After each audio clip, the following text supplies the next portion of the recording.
এই যে শোনো, জি বলেন, কি বলবেন ছোট ম্যাম সাহেবা? আমি তোমাকে অনেক দিন ধরে বলবো বলবো করে আর বলতে পারছি না, কিন্তু আজ আর থাকতে পারলাম না। আমি তোমাকে ভালোবাসি সিয়াম। সেই কবে থেকে আমি তোমাকে ফলো করছি। তোমার ব্যবহার, তোমার সবাইকে উপকার করার স্বভাব, তোমার সব কিছুই আমাকে তোমার প্রতি আকৃষ্ট করেছে। তাই আমি তোমাকে ভালোবাসি। প্লিজ আমার ভালোবাসা তুমি গ্রহণ করো। না, আমার দ্বারা এটা সম্ভব না। ছোট ম্যাম সাহেবা, আপনি কোথায় আর আমি কোথায়? কেন সম্ভব নয়? আমার মধ্যে কিসের কমতি আছে বলো? না, আপনার মধ্যে কোনো কিছুই কমতে নেই। তাহলে আমার প্রস্তাব গ্রহণ করছো না কেন? কেন বলো না? আমি দুঃখিত, আমি পারবো না। দেখো তুমি কিন্তু ভুল করছো।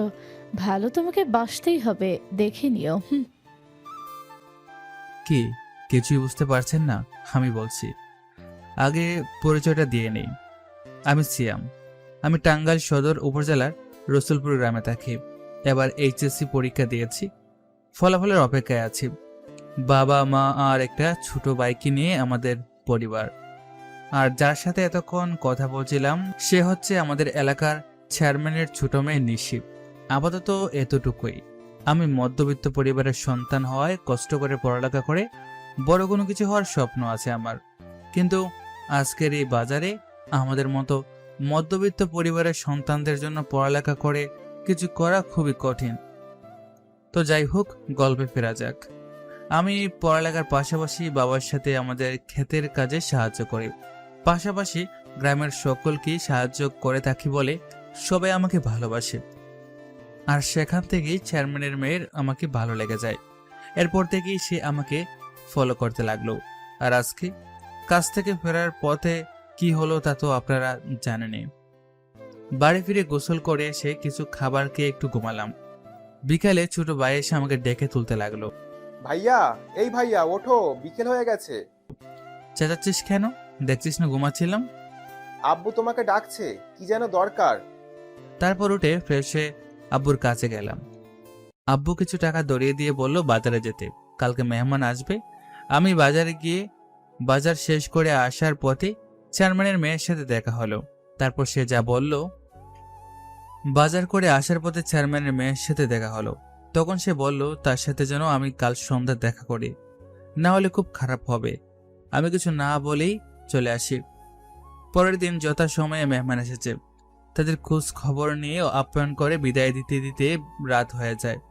আমি খুব ক্লান্ত থাকায় বিছানায় পিঠ দেওয়ার সাথে সাথে ঘুমিয়ে পড়ি।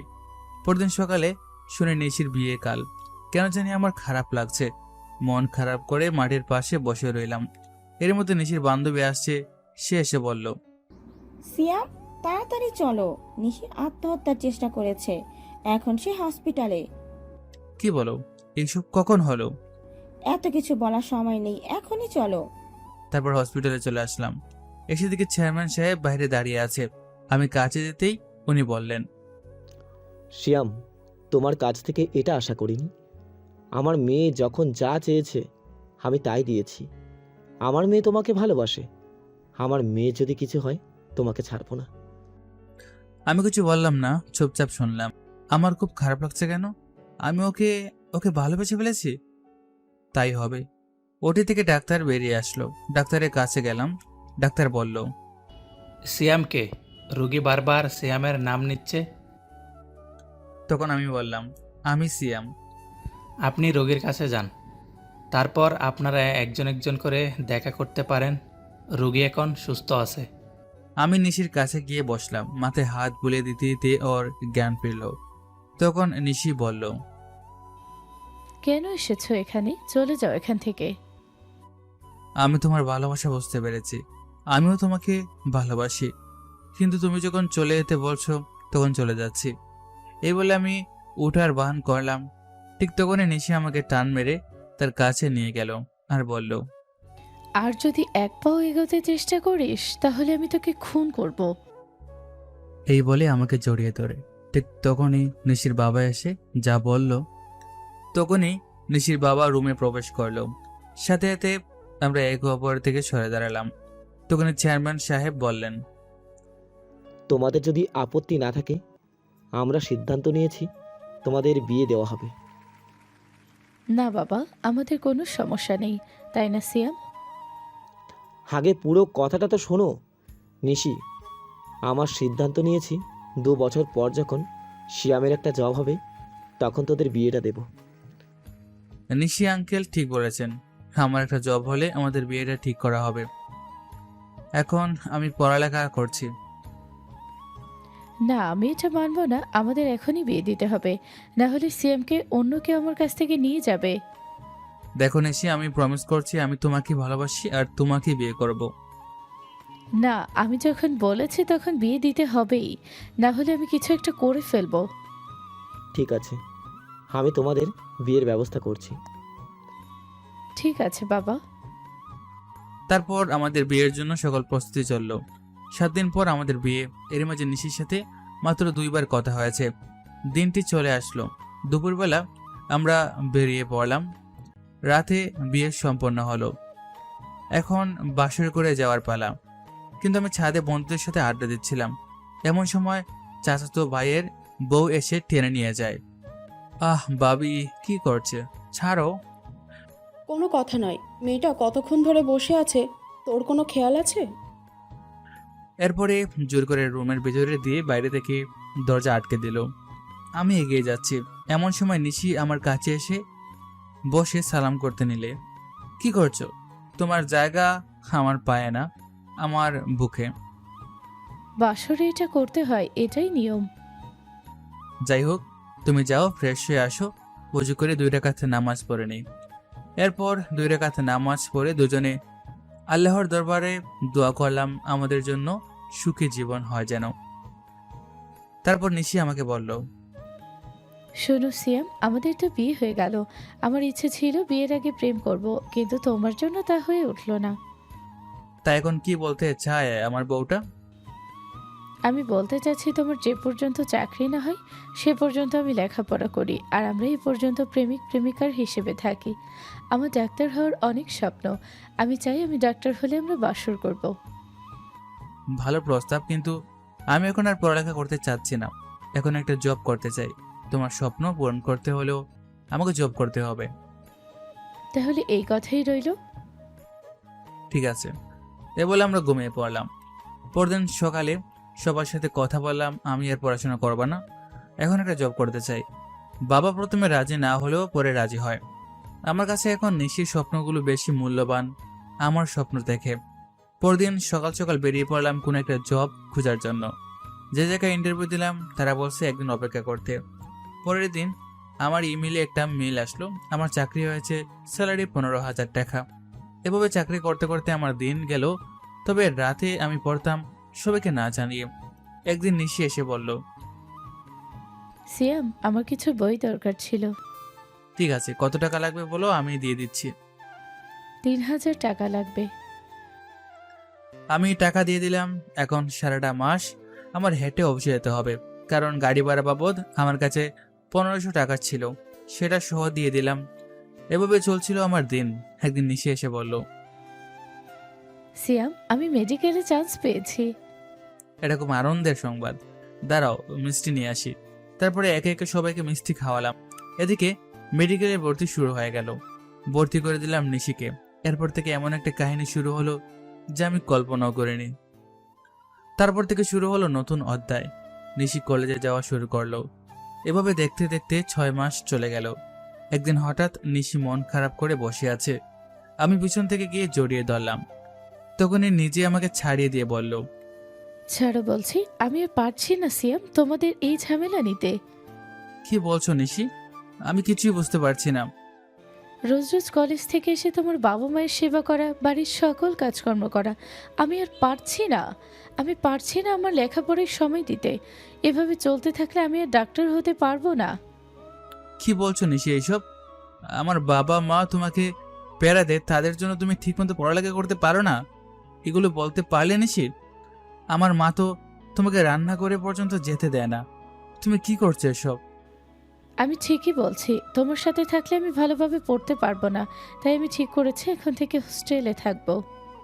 দেখো নিশি, পাগলামি করো না, একবার বোঝার চেষ্টা করো তোমাকে ছাড়া আমি কিভাবে থাকবো, তোমাকে আমি কত ভালোবাসি। প্লিজ এই সিদ্ধান্ত বাদ দাও। না, যেটা আমি একবার বলেছি সেটা করে ছাড়বই। আমার জন্য একটা হোস্টেল ঠিক করবে, আর না হলে আমি নিজেই করে নেব। ঠিক আছে, মন খারাপ করে বললাম। সে আর কোনো কথা না বলে চলে গেল রুমে। এখন যদি নিশি চলে যায় হোস্টেলে, তাহলে বাবা মাকে কি জবাব দেব? কি বলবো যে তাদের বৌমা তাদের জন্য খুব ভালোভাবে পড়ালেখা করতে পারছে না? সেটা কোনোভাবে আমি মানিয়ে নেব। নিশির স্বপ্নের থেকে বড় আমার কাছে কিছুই না, তাই তার কথা মেনে নিলাম। 1 সপ্তাহ পর নিশি একটা হোস্টেলে উঠল। অবশ্য মা বাবাকে মানাতে অনেক কষ্ট হয়েছে। তারপর 1 সপ্তাহ কেটে গেল। এই 1 সপ্তাহ প্রতিদিন বিকেলে দেখা করতে যেতাম নিশির সাথে। কিন্তু একটা জিনিস দেখে অবাক হচ্ছিলাম, যে নিশি আমাকে অবহেলা করতে শুরু করেছে। কেন এমন করছে তাও জানি না। পরদিন এসে আমাকে ফোন করে হোস্টেলের গেটে ডাকে। সিয়াম, তুমি আমার সাথে আর দেখা করতে এসো না। তুমি বারবার আসলে আমি পড়ালেখা করতে পারি না, মনোযোগ দিতে পারি না, শুধু তোমার কথাই মনে পড়ে। আমি কখনো ভাবিনি নিশি তুমি আমাকে এভাবে না করবে। আমি আর কিছু বলিনি। হৃদয়ে একটা চাপা কষ্ট আর অবাক হয়ে ফিরে এলাম। এটা কি আমার সে নিশি? না, আর ভাবতে পারলাম না। বাড়িতে আসার পর চুপচাপ থাকলাম। আমি ঠিকই তার খোঁজ খবর রাখতাম। একদিন দোকান পাড়ে বসে রয়েছি, তখন আমার এক বন্ধু আসলো, এসে বলল, কিরে বন্ধু, মন খারাপ কেন তোর? আরে কিছুই না, তোর কি অবস্থা? ভালো, কিন্তু তোকে দেখে মনে হচ্ছে না তুই ভালো আছিস। কি হয়েছে খুলে বলতো দেখি। তারপর এক এক করে সবকিছু শেয়ার করলাম তার সাথে। আরে বেটা, এটা কোনো কথা হলো? ভাবি ঠিকই আছে, তুই মাসে একবার গিয়ে কথা বলে আসবি, অসুবিধা নাই তো। তাছাড়া ভাবি ডাক্তার হলে আমাদের সবারই ভালো। তারপর আরো অনেকভাবে আমাকে বোঝালো। আমার মনটা ভালো হয়ে গেল। এভাবে চলছে আমাদের দিন। একদিন আমি অফিস থেকে ফেরার পথে দেখলাম নিশি আর একটা ছেলে বাইকে করে কোথায় যেন যাচ্ছে। আমার চোখে যেন বিশ্বাস হচ্ছে না, তাও তাড়াহুড়ো না করে তাদের পিছু নিলাম। দেখলাম নিশি আর ছেলেটা একটা পার্কে প্রবেশ করলো। আমি একটু দূরে গিয়ে তাদের কথা শুনতে লাগলাম। নিশি বলল ছেলেটাকে, হ্যাঁ বল, কি বলতে ডেকেছিস? আরে বস, আগে আসলাম কেবল কিছুক্ষণ, যাক তারপরে বলি। কিছুক্ষণ তারা ভিন্ন বিষয়ে আলাপ আলোচনা করলো। এক পর্যায়ে ছেলেটি একটি গোলাপ ফুল হাতে নিয়ে নিশিকে প্রপোজ করলো। এরা দেখে আমার প্রচন্ড রাগ হতে লাগলো, কিন্তু সামনে গেলাম না, তবুও চুপচাপ দেখতে লাগলাম। তখন নিশি ঠাস করে ছেলেটির গালে একটা চড় মারলো আর বলল, আমাকে কোন সাহসে প্রপোজ করলি? আমি তো শুধু তোকে বন্ধু ভাবতাম। দেখ নিশি, আমি তোমাকে ভালোবাসি। কি নেই আমার মধ্যে? টাকা পয়সা সব কিছু আছে, কেন তুমি রাজি হচ্ছ না? কিন্তু কোনো কিন্তু নয়, আমি তোমাকে ভালোবাসি, এটাই ফাইনাল। ঠিক আছে, আমি তোমাকে ভালোবাসি। এটা দেখার পর আমি আর এক মুহূর্ত দাঁড়াতে পারলাম না। নিশি আমার সাথে এমনটা করতে পারলো? তারপরও সে বিবাহিত। আমি আর হাঁটতে পারছি না, পা বাজ হয়ে যাচ্ছে, চোখে ঝাপসা দেখছি। নিজে বললো সে ডাক্তারি পড়তে আমাদের থেকে আলাদা হচ্ছে, কিন্তু আমি কালকে নিশির সাথে কথা বলবো। সারা রাত ঘুমাতে পারলাম না, শুধু কান্না করলাম। সকাল সকাল বেরিয়ে পড়লাম নিশির সাথে দেখা করতে যে যা শুনলাম নিজের কানকে বিশ্বাস করতে পারছি না। পরদিন তাড়াতাড়ি উঠে নিশির কাছে গেলাম। নিশি আমাকে দেখে এগিয়ে এসে বলল, সিয়াম, তুমি এখানে আবার এত সকালে? কোনো দরকার? নিশি এসব কি হচ্ছে? তুমি কেমনে পারলে এমনটা আমার সাথে করতে? স্বামী রেখে পরপুরুষের সাথে প্রেম করতে? তুমি কি আবোল তাবোল বলছো? আমি আবার কার সাথে প্রেম করি? তুমি কি আমাকে সন্দেহ করছো? সিয়াম, তোমার কাছ থেকে এটা আশা করিনি। মিথ্যা বলার দরকার কে নিশি? দেখো এই ভিডিওটা দেখো। তারপর গতকালকের করা ভিডিওটা দেখালাম, যেখানে ছেলেটা নিশিকে প্রপোজ করছে। ভিডিওটা দেখে নিশি কিছুটা ভয় আর অবাক হয়ে যায়। তো তুমি এই ভিডিও কোথায় পেলে? কি অবাক হচ্ছ নিশি? গতকাল যখন ওই ছেলেটা তোমাকে প্রপোজ করছিল, তখন আমি ওইখানে ছিলাম। তবে বিশ্বাস ছিল তুমি ওটা অ্যাকসেপ্ট করবে না। যখন দেখলাম তুমি ছেলেটাকে থাপ্পড় দিলে, তখন একটু খুশি হয়েছিলাম। বিশ্বাস করো, যখন তুমি ওকে বলেছিলে যে ভালোবাসি, তখন আমি আর এই দুনিয়াতেই নাই মনে হচ্ছিল। আমি শেষ হয়ে যাই। তোমার কাছে আগে জানা দরকার, কেন করলে এমন আমার সাথে? জবাব দাও নিশি। ও, সবই যখন জেনে গেছিস তাহলে শুনে রাখ, তোর মতো ফকিরকে ভালোবেসে জীবনটা বরবাদ হয়ে গেল আমার। তাই আমি তোকে ডিভোর্স দিয়ে শুভকে বিয়ে করব। শুভ আমাকে খুব ভালোবাসে, কেয়ার করে। কলেজ থেকে শুরু করে শপিং, সব খরচ শুভ দেয়। তুই কি দিয়েছিস? দেখো নিশি, এরকম তো হতে পারে না। আমি তো তোমাকে প্রথমে ভালোবাসতে বলিনি, তুমি তো আমাকে ভালোবাসছিলে। এখন তুমি এরকম করো না প্লিজ, আমি মরে যাব। দেখো নিশি, তুমি আমাকে ভালোবাসো, ভুল করো না। আমি তোমার কাছে হাত জোড় করছি, প্লিজ। বাঁচতে পারবি কিনা সেটা তোর ব্যাপার।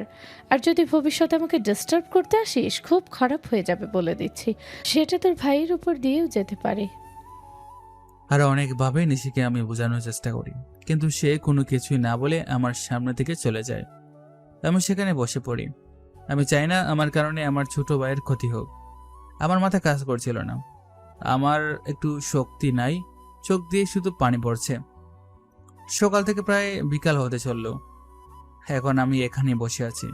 নিশি আমার সাথে এমনটা করতে পারলো। এখন আমি আস্তে আস্তে বাইরের দিকে রওনা হলাম। প্রতিমধ্যে অজ্ঞান হয়ে পড়ে গেলাম। চোখ খুলে দিকে হাসপাতালে। কি আমি এখানে কেন? কি হয়েছিল আমার? বন্ধু, ঠিক আছিস? বিকালে দেখলাম তুই রাস্তায় পড়ে আছিস। পরে আমরা তোকে ধরে তুলে নিয়ে হাসপাতালে আসলাম। কি হয়েছিল বল আমাদের। তারপর আমার কালকের কথা মনে পড়ে। না, নিশি এটা করতে পারে না। আমার চোখ ভিজে আসলো। বন্ধু, তুই কান্না করছিস কেন বল আমাদের। কি হয়েছে বল। আঙ্কেল আন্টি আসছে একটু পরে। তোর চিন্তায় সারা রাত এখানেই ছিল। আমরা একটু আগেই বলে তাদের বাড়িতে পাঠিয়ে দিয়েছি। তারপর আমি পরশু এবং কালকের কাহিনী ওদের খুলে বললাম। আপনারা তো জানেননি, তাই আর বললাম না। বন্ধু, ঠিক হয় নাই। নিশি এটা একদম ঠিক করে নাই।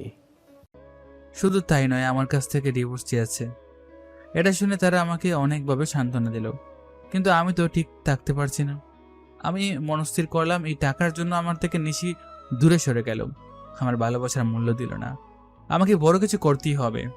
সুস্থ হতে আমার আরো 2 দিন সময় লাগলো। আমি মনস্থির করলাম আমি চাকরি করব, পাশাপাশি পড়ালেখা দরকার। সারাদিন মনকে শক্ত রাখলেও সারা রাত ঘুমাতে পারি না। আর এদিকে নিশি আর শুভর কথোপকথন। জানো জান, আজকে আমি এই গরিবটাকে সব সত্য জানিয়ে দিয়েছি। আর এটাও বলেছি তার কাছ থেকে আমি ডিভোর্স চাই।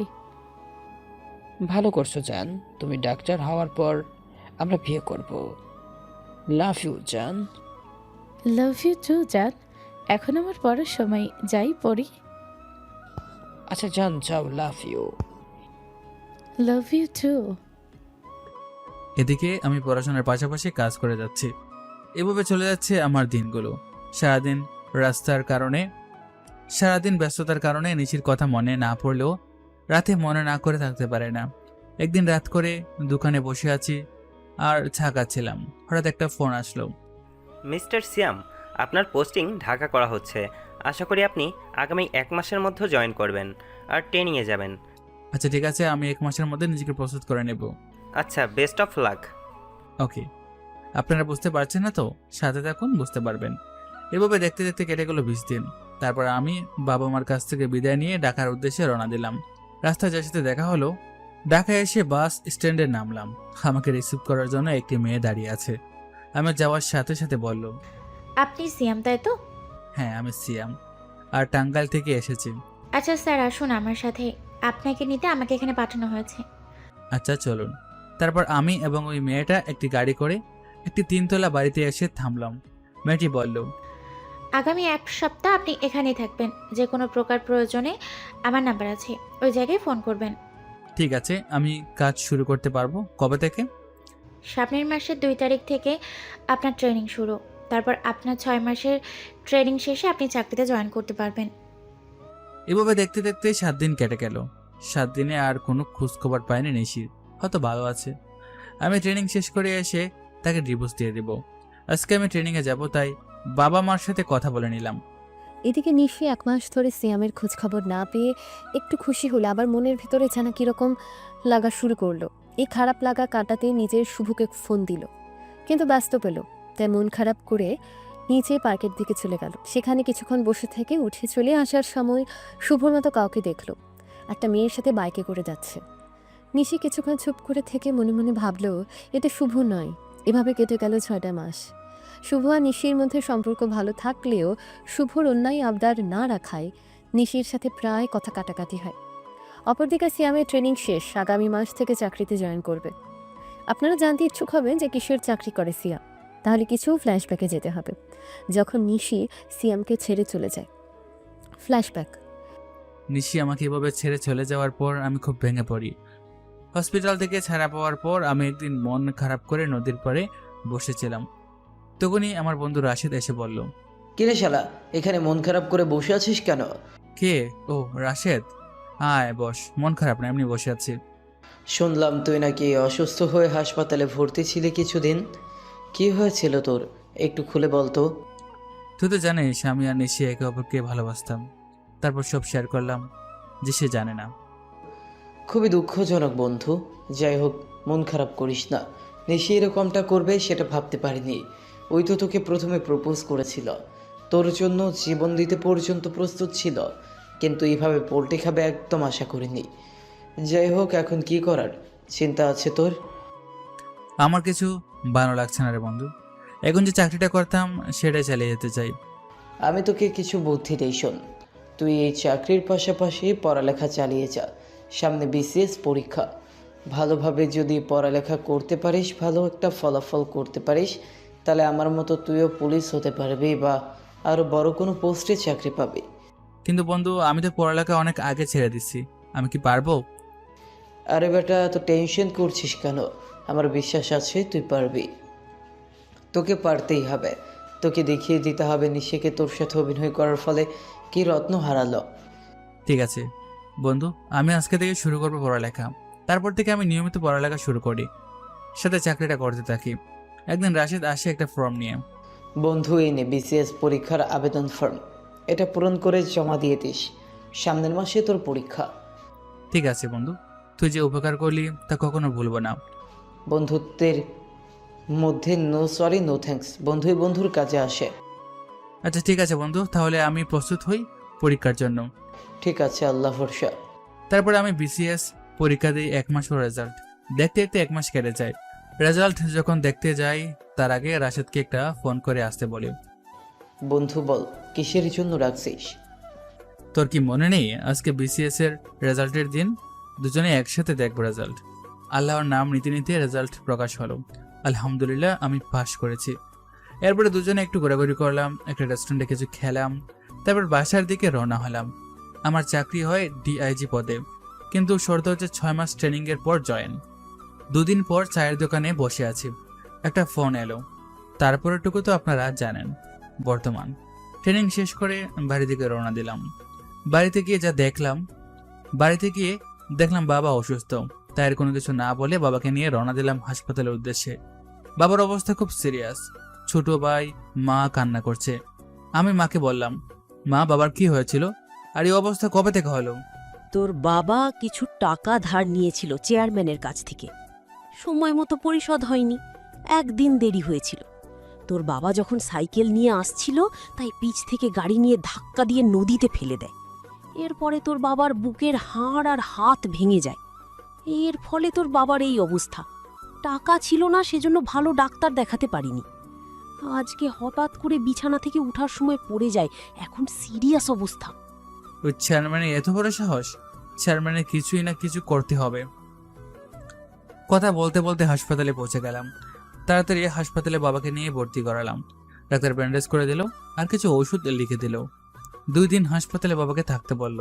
আমি তাড়াতাড়ি হাসপাতালের বাইরে এসে ওষুধগুলো নিলাম এবং কেবিনে গেলাম। মাকে আর ছোট ভাইকে পাঠিয়ে দিলাম বাসায়। বাবার এখনো জ্ঞান ফেরেনি। আরে বাবার পাশে বসে বসে ভাবছি কি করা যায়। হঠাৎ তখনই ফোন আসলো। মিস্টার শ্যাম, আপনার টাঙ্গাইলে পোস্টিং হয়েছে। আমি আপনাকে কিছু ডকুমেন্ট দিব সামনের সপ্তাহে। আপনি যত দ্রুত সম্ভব কাজে লেগে পড়বেন। ইয়েস স্যার, কিন্তু স্যার একটু উপকার করলে ভালো হয়। কার বিষয়ে অ্যাকশনে নামতে হবে সেটা যদি একটু বলতেন। সবার বিষয় তো তোমাকে ফোনে বলতে পারবো না। তোমার কাছে যে ডকুমেন্ট দিব সেটা সাক্ষ্য আছে, কিছু প্রমাণ আছে। তাও একটু করে বলে দিই, টাঙ্গাইলের সদরের এমপি ও তার সহকারীর বিপক্ষে তোমায় নামতে হবে। ঠিক আছে স্যার, তাহলে আমি 1 সপ্তাহের ভিতরে কাজ শুরু করব। আর একটা কথা, এমপি কিন্তু খুব পাওয়ারফুল লোক, কোনো সাধারণ ইন্সপেক্টর এই কাজ করতে পারে নাই। তাই তুমি ডিআইজি হওয়া সত্ত্বেও তোমার উপরেই দায়িত্ব দিলাম। তার বিরুদ্ধে সব সাক্ষ্য প্রমাণ আছে, কিন্তু কেউ তা প্রকাশ করার সাহস করে না। তোমাকে শুধু দেখতে হবে সকল সাক্ষ্য প্রমাণ সঠিক কিনা, তারপর সেটার ব্যবস্থা তুমি গ্রহণ করতে পারবে। ঠিক আছে স্যার, 1 সপ্তাহ সময় আছে। এই 1 সপ্তাহের ভিতরে সবকিছু গুছিয়ে নিতে হবে। আর মিশনটা শেষ হওয়ার আগে জানানো যাবে না যে আমি কোন পোস্টে চাকরি করি। বারান্দা থেকে স্যারের কথা শেষ করে এসে যে বাবার কেবিনের দিকে গেলাম, গিয়ে বাবার পাশে বসলাম। আর পিছন থেকে একজন বলে উঠল, দেখি রোগীর কাগজপত্র। আমি অবাক হয়ে তার দিকে তাকিয়ে আছি। এটার কেউ না, এটা নিশি। কি রে ফকির, এত দামি হাসপাতালে কাকে নিয়ে এসেছিস? তোর মতো লোকে এই দামি হাসপাতালে ঢুকতে দিল কে? দেখুন ডাক্তার ম্যাডাম, আপনি কিন্তু আপনার সীমা ছাড়িয়ে যাচ্ছেন। আপনার কর্তব্য রোগীর সেবা করা, আপনি তাই করুন। হাসপাতালে যতই দামি হোক সেটা আপনাকে দেখতে হবে না। কিভাবে আসলাম, আপনার ডিউটি আপনি করেন। তারপরে নিশি আর কিছু না বলে বাবাকে চেক আপ করে চলে গেল। আমার একটু খারাপ লাগছে। এত বছর পর আমার ভালোবাসাকে দেখলাম, তারপর নিজেকে মানিয়ে নিলাম। সে টাকার জন্য আমাকে ছেড়ে গেছে। সে নিশ্চয়ই এখন সুখে আছে শুভর সাথে। আমার বলে গেলে চলবে না আমার বাবার এই অবস্থার জন্য কে দায়ী এবং আমার দায়িত্ব কি। পরদিন দুপুরবেলা আমার বাবাকে হাসপাতাল থেকে রিলিজ দেওয়া হলো। বাবাকে নিয়ে বাসায় চলে আসলাম। তারপর বাবা মাকে সাথে নিয়ে আলাপ আলোচনা করলাম, এই কয়দিন কি করলাম, কোথায় ছিলাম। তারপর বাবা মার কাছে অনুমতি নিয়ে বন্ধুদের সাথে দেখা করতে চলে গেলাম। দেখলাম সবাই নদীর ধারে বসে আছে। কিরে, তোরা কেমন আছিস? কে রে, ওর সিয়াম বন্ধু এতদিন পরে কোথায় ছিল এতদিন? তোদের কি কিছু জানায়নি রাশেদ? রাশেদ আবার কি বলবে? আমরা তো কিছু জানি না। আর কি জানানোর কথা বলতো? জানানোরই কথা, এই যে আমার একটি চাকরি হয়েছে, চলো তোদের আজকে ট্রিট দেব। আগে রাশেদকে কল করে ডাকি। একটু পর রাশেদ আসলো। আমরা একটা রেস্টুরেন্টে গিয়ে বসলাম। তোরা কি কি খাবি সব অর্ডার কর। ঠিক আছে। কিছুক্ষণ পর খাবার আসলো, আমরা খাচ্ছি। তখন রাশেদ বলে উঠল, দেখ ওইটা নিশি না, দেখ তো। সবাই বলল, হ্যাঁ তাই তো। আমি তাকাতেই আমাদের চোখাচোখি হলো। নিশি আমাদের দিকে এগিয়ে আসতে থাকলো। এসে বলল, এই শালা ফকির, আমার ডিভোর্সের পেপার কই? আমি রেডি, তোমাকে ডিভোর্স দিয়ে দেব। কালকে বিকালে পার্কে দেখা করো। তোর মতো ফকির আর লুচ্চা লোকের সাথে পার্কে দেখা করতে হবে? না হলে পৌঁছাতে হবে, ডিভোর্স নিতে দেরি হবে। না ঠিক আছে, আমি আসবো। না হলে আমি আর শুভ বিয়ে করতে পারছি না। সামনের মাসে আমাদের বিয়ে। তারপর নিশি চলে গেল। আমরা চলে এলাম। বাসায় এসে মা বাবার খোঁজ নিয়ে রুমে গিয়ে ফ্রেশ হয়ে বসে বসে ভাবছি, নিশি আমাকে ছেড়ে কেন চলে গেছে? আজকে লুচ্ছা বলে গালি দিল না, কোনো কারণ তো আছে। তখনই মা ডাকলো খাওয়ার জন্য। খাওয়ার পর কিছুক্ষণ পর বাবা মার সাথে কথা বলে চলে এলাম সুজার রুমে। এসে দিলাম একটা ঘুম। পরদিন সকাল সকাল ঘুম থেকে উঠে উকিলের কাছ থেকে ডিভোর্স পেপারটা নিয়ে বাসায় আসলাম। বিকেলে পার্কে গিয়ে বসে রইলাম। দেখলাম নিশি আসছে। এসে বলল, কই আমাদের ডিভোর্স পেপারটা, জলদি দে। সঙ্গে নিয়ে এসেছি। তার আগে তোমার একটা প্রশ্নের উত্তর দিতে হবে। কি প্রশ্ন করবি? তাড়াতাড়ি কর, আমার সময় নেই। শুভ আমার জন্য অপেক্ষা করছে। তুমি এতটা চেঞ্জ হয়ে গেলে কেমনে? তুমি আমার জন্য নিজের জীবন দিতেও রাজি ছিলে। সে তুমি আমাকে লুচ্ছা বলছো, ফকির বলছো, গালি দিয়েছ। এর কারণটা বলো প্লিজ। সবকিছুই তো তোর অজানা নাই, তারপরেও কেন জিজ্ঞেস করছিস? না, আমি কিছুই জানি না, বলো। এরপর নিশি বলল, সেদিন আমি একটা কাজে বাইরে যাচ্ছিলাম। তখন শুভ ফোন করে আমাকে হাসপাতালে আসতে বলে। তখন আমি দেখি তুই একটা মেয়ের সাথে বাচ্চা নিয়ে বের হচ্ছিস। তুই বের হওয়ার পর আমি হাসপাতালে যাই, গিয়ে জিজ্ঞেস করি তুই ওইখানে কি করতে এসেছিলি। তখন তারা বলে তুই তোর বউয়ের ডেলিভারি হয়েছে তাই এখানে এসেছিলি। তখন একদম ভেঙে পড়ি, আর শুভই আমাকে সাহায্য করে এমন পরিস্থিতি থেকে বেরিয়ে আসছে। তোমার ভুল ভাঙার কোনো ইচ্ছা আমার নেই, নিজেকে প্রমাণ করারও কোনো ইচ্ছা নেই। তাও কিছু কথা বলতে চাই, তার আগে আরো দুইটা প্রশ্নের উত্তর দিতে হবে। 1 নম্বর, শুভকে আর ওর সাথে পরিচয় কিভাবে? 2 নম্বর, যখন চলে গিয়েছিলে তখন কেন আমাকে হাসপাতালের বিষয়ে কিছু বলনি? দেখ আমার হাতে সময় কম, এত বকবক করিস না। ডিভোর্স পেপারে সাইন করে দে। না, আগে বলো। ঠিক আছে শোন, শুভ হচ্ছে আমার বেস্ট ফ্রেন্ড আর এখন বয়ফ্রেন্ড। ওর সাথে পরিচয় অনেক আগের। আমাকে একদিন প্রপোজ করেছিল, আমি না করে দেই, কিন্তু পরে ফ্রেন্ড হয়, তারপরে বেস্ট ফ্রেন্ড। আর আমি তোকে এসবের কিছুই বলিনি, কারণ শুভ মানা করেছিল। এখন দেই ডিভোর্স পেপারটা দেই। আচ্ছা, আমার কিছু কথা তাহলে শোনো। ওদিন যে হাসপাতালে দেখলে আমাকে, ওইটা হচ্ছে আমার বন্ধু রাশেদের ওয়াইফ। ওর ওয়াইফের ডেলিভারির পরপরই রাশেদ চলে যায় মিশনে, কারণ সে পুলিশে চাকরি করে। তার কল আসে, চলে যায়, কিন্তু তার বন্ধু হওয়ার সুবাদে আমাকে তার ওয়াইফকে বাসা পর্যন্ত পৌঁছে দেওয়ার জন্য বলে। আমিও রক্ত দেওয়ার জন্য সেখানে থাকায় আমিও রাজি হয়ে যাই তাকে পৌঁছে দেওয়ার জন্য। হাসপাতালের লোকজন ভুল বুঝে আমাকে বাবির হাজব্যান্ড বানিয়ে দিয়েছে। তুমিও ভুল বুঝে চলে গেলে। আমি বলছি না আমাকে বিশ্বাস করতে, কিন্তু এটুকু আমার বলা দরকার, আমি তাই বললাম। ভালো হয়েছে তোমার সাথে আমার সম্পর্ক শেষ হয়। যেখানে কোনো বিশ্বাস নেই সেখানে সম্পর্ক নেই। এই নাও তোমার ডিভোর্স পেপার, সিগনেচার করা আছে। এই কথাগুলো বলে ডিভোর্স পেপারটা তার হাতে দিয়ে সোজা চলে আসলাম বাড়িতে। এদিকে নিশি মনে মনে ভাবছি আমি কি ঠিক করলাম? না, যা হয়েছে ফকিটের সাথে ভালোই হয়েছে। ওর সাথে থাকলে জীবনে সুখী হতে পারতাম না। কি দেখে যে ফকিরটার প্রেমে পড়তে গেলাম আল্লাহই জানে। এগুলো বলার পরও নিশির মনে জানে কীরকম শূন্যতা অনুভব করতে থাকে। এবার এদিকে আসা যাক। আমি বাড়িতে এসে খুব কষ্ট পেতে থাকলাম। রাতের দিকে কান্না করতে করতে ঘুমিয়ে পড়লাম। সকালবেলা বাবা মার সাথে নাস্তা করলাম। বাবা এখন কিছুটা সুস্থ। একটু পর একটা মেইল আসলো। মেইলটা দেখে খুব অবাক হওয়ার কথা ছিল, কিন্তু আমি একটু খুশি হলাম। সাথে সাথে স্যারকে কল করলাম। স্যার, আমি পেয়েছি ফাইলটা, এখন শুধু সত্যটা যাচাই বাকি। ঠিক আছে, আমার বিশ্বাস তুমি পারবে সিয়াম। জি স্যার, আমি আমার সর্বোচ্চ চেষ্টা করব। ঠিক আছে, কাল থেকে ডিউটিতে জয়েন করবে। আচ্ছা স্যার। সারাদিন বিভিন্নভাবে খোঁজখবর নিলাম কিভাবে কি করা যায়। তখনই একটা প্ল্যান মাথায় আসলো, কিভাবে স্যারের সাথে কথা বলা দরকার। তাই দেরি না করে স্যারকে ফোন করলাম। স্যার, আমি চাচ্ছি সিভিলে থাকা অবস্থায় এই কাজটা করতে। কিন্তু সিয়াম, এতে অনেক বিপদ হতে পারে। আর হ্যাঁ, এটা বলতে ভুলে গেছিলাম, তোমার ওই মিশনটা তোমার ট্রেনিংয়ের একটা অংশ মাত্র। আচ্ছা স্যার, কিন্তু আমি সিদ্ধান্ত নিয়েছি সিভিলে মিশনটা শেষ করব। তুমি সিদ্ধান্ত নিয়েছো যখন, ঠিক আছে। মিশনের পরে তোমাকে এবং অন্য বিএসসি প্রশাসনিক ক্যাডার যারা আছে তাদের সবাইকে মেডেল সম্মান প্রদান করা হবে। Best of luck. ঠিক আছে। এদিকে নিশি ডিভোর্স পেপারটা নিয়ে সোজা চলে যায় শুভর কাছে ঢাকায়। এরপর শুভর কাছে গিয়ে বলে, জান দেখো কি নিয়ে এসেছি তোমার জন্য। নিয়ে এসেছো জান?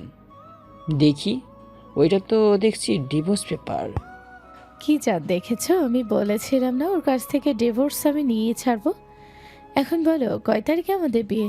তুমি বলেছিলে সামনের মাসে বিয়ে করবা। বিয়ে তো করবো জান, চলো আসো একটু দুজনে মজা করি। শুভ, আমি তো চলে যাচ্ছি না, সামনের মাসে বিয়ে হোক, তারপর না হয় এসব কিছু করি। না বেবি, কিচ্ছু হবে না, চলো একটু মজা করি, কিচ্ছু হবে না, আমরা তো বিয়ে করবোই। ঠিক আছে, শুধুমাত্র কিস করতে পারবো, এর বেশিটা। এরপর শুভ আর নিশি কিস করতে থাকে, কিন্তু যদি নেই হিতাহিত জ্ঞান হারিয়ে তাদের মাঝে কিছু গভীর কিছু হয়ে যায়। সকালবেলা নিশি যখন উঠে দেখে তাদের শরীরে একটু জামা নেই, তখন তার রাতের কথা মনে হয়েছে। পরে মনে মনে বলে আমাদের তো বিয়ে হবেই, কিছু হবে না। আর এদিকে শুভ সকাল সকাল উঠে এটা বলে বেরিয়ে যায় বিকেলে জানাবে কবে বিয়ে করবে তারা। সারাদিন নিয়ে বাবা মার সাথে কথা বলে বিকেলে ডেট জানাবে। আর এদিকে আমি সারা রাত ফাইলটা কাটাকাটি করে এমন একটা খবর পাই যেটা এখানে উল্লেখ করা ছিল না, আর সেটা হচ্ছে নিশির বাবাও এই কেসের সাথে জড়িত। ব্যাস, আমি কাজে নেমে পড়লাম। সকালবেলা একটা কল আসে, রিসিভ করতে স্যারের কলাম। সিয়াম, তুমি যেহেতু সিভিল কেসটা সলভ করবে, সেহেতু তোমায় একটা বিশ্বস্ত সাথী দরকার। তাই আমি একজনকে এই কাজের জন্য নিয়োগ দিয়েছি। কালকে তুমি থানার সামনে লোকটিকে দেখতে পাবে এবং তুমি চিনো লোকটাকে। জি স্যার, আমার একটা সাথী প্রয়োজন ছিল, কিন্তু আমি চিনি। থানার সামনে থেকে নিয়ে আসতে হবে এমন কাউকে তো আমার বোধ হয় না আমি চিনি। সাব ইন্সপেক্টর রাশেদ চিনো? সেই হবে তোমার পার্টনার মিশনে। ঠিক আছে স্যার, ভালোই হলো আমার পার্টনার হিসেবে রাশেদকে পেয়ে। অন্য কেউ হলে বোঝাপড়া কেমন হতো কে জানে। রাশেদকে একটা ফোন করে থানার সামনে আসতে বলি। কল রিং হচ্ছে। রাশিদ কই তুই? জানোস আমার সাথে তোর একটা মিশন আছে। এই তো থানাতেই আছি, আর আমি জানি এটা স্যার আমাকে বলেছে। তুই এক কাজ কর, থানার সামনে চলে আয়। আচ্ছা ঠিক আছে, আমি আসছি। একটু পর সামনে চলে গেলাম। সামনের দোকান থেকে একটা সিগারেট কিনে টানতে থানার দিকে যেতে থাকলাম। হঠাৎ পিছন থেকে একটা গাড়ি এসে আমার সামনে দাঁড়ালো। গাড়ি থেকে এক সুন্দরী রমণী নামলো। আমার চোখের পলক পড়ছে না, যেন এক নেশে হারিয়ে যাচ্ছি। হঠাৎ কোনো এক জোরে চিৎকারে আমার ধ্যান ভাঙলো। আইজি মিস্টার, থানায় চলেন। কেন? আমি এমন কি করলাম যার জন্য থানা যেতে হবে? সাইডে দেখ, বড় বড় লেখা আছে নো স্মোকিং। তারপরও তুই সিগারেট খাচ্ছিস, চল থানায়। যদি না যাই? তারপর যা হলো। তারপর মেয়েটি আমার কলার ধরে টানতে টানতে থানার ভিতরে নিয়ে গেল এবং হাবিলদারকে বলল আমাকে লকআপে ভরে দিতে। হাবিলদার আমাকে লকআপে আটকে দিল। হঠাৎ করে সব কিছু হওয়ায় কিছু টের পাওয়ার আগেই আমি ছেলে। আমি বললাম, ম্যাডাম একটা কথা শোনা যাবে আমার? না, কোনো কথা শোনা হবে না। একে তো থানার গেটে দাঁড়িয়ে সিগারেট খাচ্ছিলি, দ্বিতীয়ত আমার মুখে মুখে কথা বলছিস, তোকে তো জেলে যেতেই হবে। ম্যাম আগে শুনেন তো। কি বলবি তাড়াতাড়ি বল।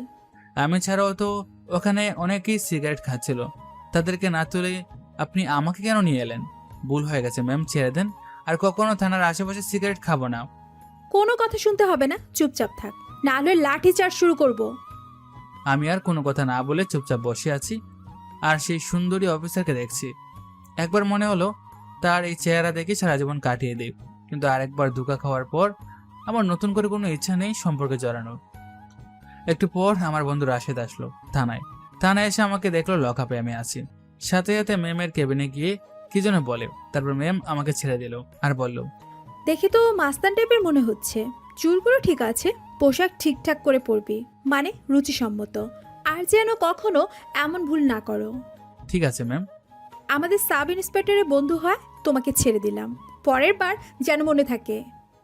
তারপর থানা থেকে আমি আর রাশেদ চলে আসলাম। এবার আপনাদের ওই অফিসারটার সম্পর্কে বলি। তার নাম হচ্ছে লামিয়া ইসলাম।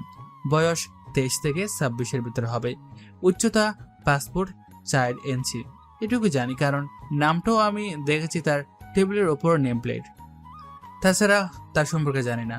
তাকে দেখার পর থেকে আমার কেমন যেন লাগছে, কিন্তু মন সাড়া দিচ্ছে না। যাই হোক, এবার রাশেদ আর আমি চলে আসলাম নদীর ধারে। তারপর আমরা কিছুক্ষণ কেসটা সম্পর্কে আলোচনা করলাম আর ঠিক করলাম কালকে রাতে মেয়রের আড্ডাখানায় মিশনে নামবো।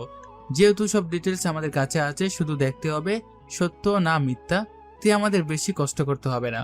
তবে রিস্ক আছে, আমাদের আগে যারা এই তথ্যগুলো সংগ্রহ করেছে তাদের কেউই আজ আর বেঁচে নেই। সবাইকে মেরে ফেলেছে ওই মেয়র আর তার সাথীরা। সবকিছু নিয়ে আলাপ আলোচনা করে আমরা ঠিক করলাম কালকে রাত্রে বের করব সব। তাই আর দেরি না করে আমরা যে যার মতো বাসার দিকে রওনা দিই। বাসায় এসে সবার খোঁজখবর নিয়ে ছোট ভাইয়ের পড়াশোনার খোঁজখবর বিশেষ করে নিয়ে একসাথে খাওয়া দাওয়া শেষ করে ঘুমিয়ে পড়লাম।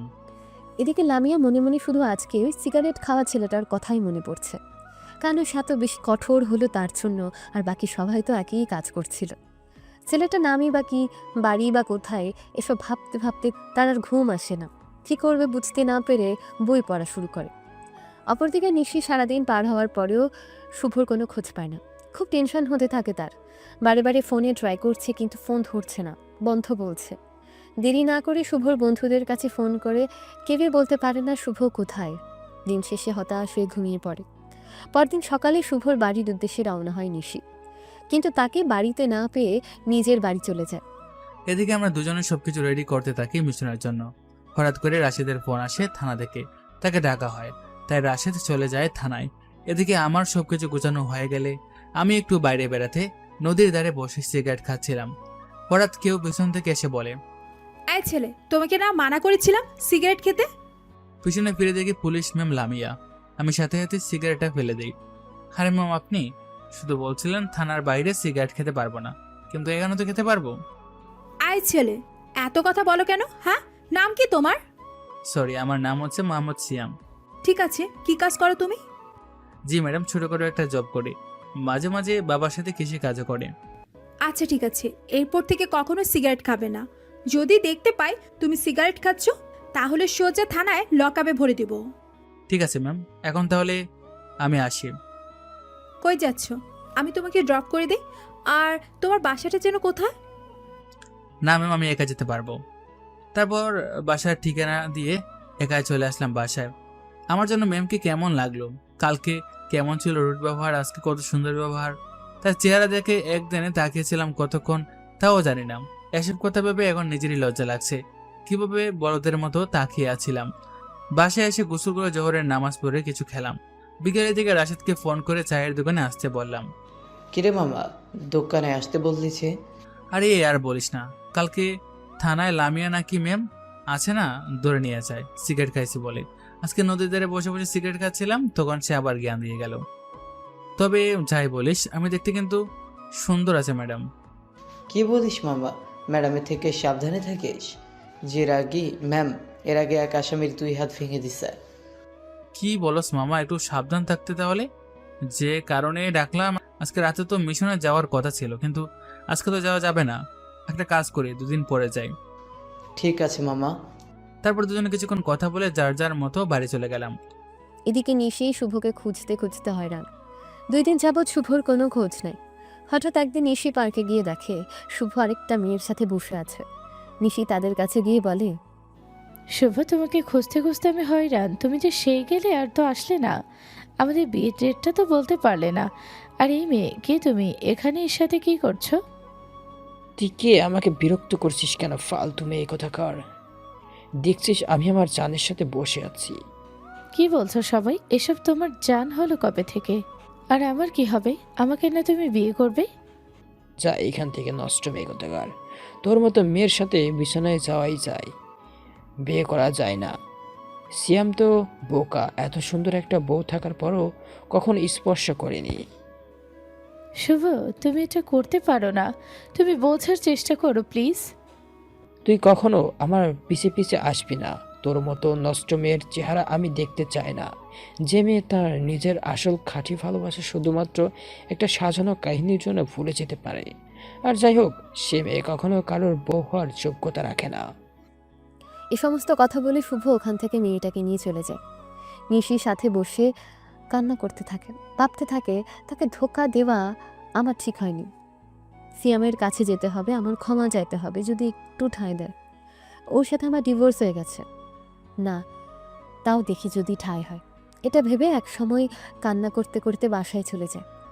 পরের দিন সকাল সকাল নিশি বেরিয়ে পড়ে সিয়ামের বাসার উদ্দেশ্যে। নিশির বাবা মা খুব চিন্তায় পড়ে যায়। তাদের মেয়ে ডাক্তারি বাদ দিয়ে এদিক ওদিক ঘোরাঘুরি করছে কেন? তবুও তারা এটাকে বেশি গুরুত্ব না দিয়ে তাদের কাজ করে যায়। অপরদিকে থানায় রাশেদকে লামিয়া ম্যাম ডাকে। জি ম্যাম, আমাকে ডাকছিলেন? হ্যাঁ, আসুন রাশেদ সাহেব। আপনার বন্ধু আছে না, ওই নাম যেন কি, সিয়াম, ওর ব্যাপারে একটু খোঁজখবর লাগতো। তবে এটা সিয়ামকে জানাবেন না। ঠিক আছে, কিন্তু হঠাৎ করে ম্যাম খারাপ কোনো কিছু করেছে নাকি? আরে না, অন্য কোনো কারণ আছে। আপনি বলুন, যেটুকু জিজ্ঞেস করছি সেইটুকুই। এত বেশি কথা বলেন কেন? তারপর রাশেদ আমার ব্যাপারে যতটুকু জানতো সবটুকু ম্যাডামকে বলে। পুলিশ হওয়া আর নিশির ব্যাপারে বাদে বাদ বাকি সবকিছু। আচ্ছা রাশেদ সাহেব, এখন আপনি আসতে পারেন। আর সিয়ামের মোবাইল নাম্বারটা দিয়ে যান। আচ্ছা ম্যাম, নাম্বারটা 0179। ঠিক আছে, আমি এখন আসি। একটু পর রাশেদ আমাকে ফোন করে বলল, মামায় একটু সাবধানে থাকিস। কেন সাবধানে থাকতে বলছিস? আরে থানার ম্যাডাম আছে না, লামিয়া ম্যাম, সে তোর ফুল ডিটেলস চাইছে। নাম্বার নিচে হয়তো কোনো সন্দেহ হয়েছে। কিসের জন্য সন্দেহ করবে? তোর কোথাও ভুল হচ্ছে। ওই সিগারেট খাওয়া নিয়ে যত কিছু। মামা আবার অন্য কিছুও হতে পারে। কি হতে পারে? তুই তো জানিস আমি আর এসবে জড়াতে চাই না, বাকিরা জীবন একাই কাটাতে চাই। সেটা দেখা যাবে না, তবে কালকে রাতে মিশনে যাব, রেডি থাকিস। আচ্ছা ঠিক আছে। এদিকে নিশি সরাসরি আমাদের বাড়ি গিয়ে পৌঁছেছে, কিন্তু বাড়িতে তালা চলছে, কারণ বাবা বছরের বেশি সময় অসুস্থ থাকায় আমাদের জমি কিছু বছরের জন্য বর্গা দিয়ে, তাই জমি জমার জামালা না থাকায় বাবা মা নিজেদের মতো সব আত্মীয় স্বজনদের বাড়িতে বেড়াতে গেছে। আর আমার ছোট ভাইকে ঢাকার একটা কলেজে ভর্তি করে দিচ্ছি, সেখানে হোস্টেলে দেখে। নিশি আমাদের প্রতিবেশীদের কাছ থেকে আমার খোঁজখবর নিতে থাকে। শেষে কোনো খোঁজ না পেয়ে সিদ্ধান্ত নেয় আমাদের বাড়িতেই থাকবে যতক্ষণ না আমরা বাড়িতে আসছি। এদিকে লামিয়া কল করলো সিয়ামকে। রিং হচ্ছে কিন্তু ধরছে না। 2বার কল করার পর 3বারে ধরলো। আসসালামু আলাইকুম, কে বলছেন? ওয়ালাইকুম আসসালাম। আমি কে এটা জানার এখন প্রয়োজন নেই, সময় হলে এমনি জানতে পারবে। কি করো এখন? আপনাকে কেন বলবো? আর নাম্বার কোথায় পাইছেন? নাম্বার যেখানেই পাই। এখন আগে আমার প্রশ্নের উত্তর দাও। দুঃখিত, আমি অপরিচিত কারোর সাথে কথা বলি না। ফোনটা কেটে দিলাম, কিন্তু ফোন কাটবে নাকি? হুম। আর কোনো কিছু বলার আগেই ফোনটা কেটে দিলাম। আমি প্রথমে বুঝতে পেরেছিলাম এটা লামিয়া ম্যাম, আর লামিয়া ম্যাম আমার প্রতি একটু একটু করে দুর্বল হচ্ছে, কিন্তু আমার ভয় হয়, তাই আমি যেন আর কোনো সম্পর্কে জড়িয়ে না যাই সেদিকে খেয়াল রাখতে হবে। এদিকে লামিয়া বলছে, আমি তোমাকে আস্তে আস্তে ভালোবেসে ফেলেছি। তুমি কতদিন পালিয়ে বাঁচো তাই দেখবো মিস্টার সিয়াম। আমি তো বেশি কিছু না ভেবে বাসার দিকে রওনা দিলাম। যেতে যেতে বাবা মাকে কল করলাম। বাবা মা, তোমরা কেমন আছো? ভালো আছি বাবা, তুই কেমন আছিস? আমিও ভালো আছি। তোমরা কখন ফিরবে? আজকে সন্ধ্যাবেলায় ফিরব। আর একটা কথা, একটা মেয়ে দেখেছি তোর জন্য, খুব সুন্দর দেখতে, তোর সাথে মানাবে ভালো। দেখো মা, আমি আর বিয়ে করতে চাচ্ছি না, তাই এসব করা বাদ দাও। তোর সাথে এই মুহূর্তে এই বিষয়ে কথা বলতে চাচ্ছি না, আগে বাসায় আসি, তারপর দেখা যাবে। আমার বাসা থেকে কিছুটা দূরে চায়ের দোকানে বসে আছে আমার বন্ধুরা। সে দেখি যাই বাসায় কেউ নেই, তাই আমিও তাদের ওইখানে আড্ডা দিতে থাকলাম। বিকেলে থেকে রাত হয়ে গেল। হঠাৎ পিছন থেকে মা ডাক দিল, তাই আমি বন্ধুদের থেকে বিদায় নিয়ে সবার দিকে যাচ্ছি মা বাবার সাথে। বাসায় গিয়ে দেখি নিশি বারান্দায় বসে আছে। তা দেখে আমার প্রচন্ড রাগ হতে লাগলো। এই, তুই এখানে কি করছিস? আমার জানা মতে এখানে আসার তো তোর কোনো অধিকার নেই। সিয়াম, আমাকে ক্ষমা করে দাও প্লিজ। আমি আমার ভুল বুঝতে পেরেছি, আমাকে ফিরিয়ে দিও না। আমি তোমাকে অনেক ভালোবাসি। চুপ, একদম চুপ। কোন মুখে তুই একথা বলছিস? তোর মুখে পবিত্র ভালোবাসার কথা মানায় না। আর রইল কথা ফিরিয়ে দেওয়ার। আমি তোকে অনেক আগেই ক্ষমা করে দিয়েছি, কিন্তু আমি তোকে কখনো মেনে নিতে পারবো না। কেন পারবে না? দয়া করে ফিরিয়ে দিও না। সিয়াম দেখ, ওর ভুল বুঝেতে পেরেছে, মেনে নে মেয়েটাকে। তোমরা ওর পক্ষে চলে গেলে? তোমরা তো জানো ও আমার সাথে কি করেছে, তাও এ কথা বলছো? এই মেয়ে চলে যায় এখান থেকে, আর কখনো তোর চেহারা যেন না দেখি। কোথায় যাব বলো? আমাকে একটু বলো, মাফ করে দিয়েছো, তাহলে মেনে নিতে অসুবিধা কোথায়? কেন? তোর শুভ কোথায়? তার কাছে যা। আমি এখনো পর্যন্ত তোকে একটা স্পর্শ করিনি, আর একটা খারাপ ছেলের কথায় আমার সাথে কি করলি? তার সাথে রাতও কাটিয়েছিস।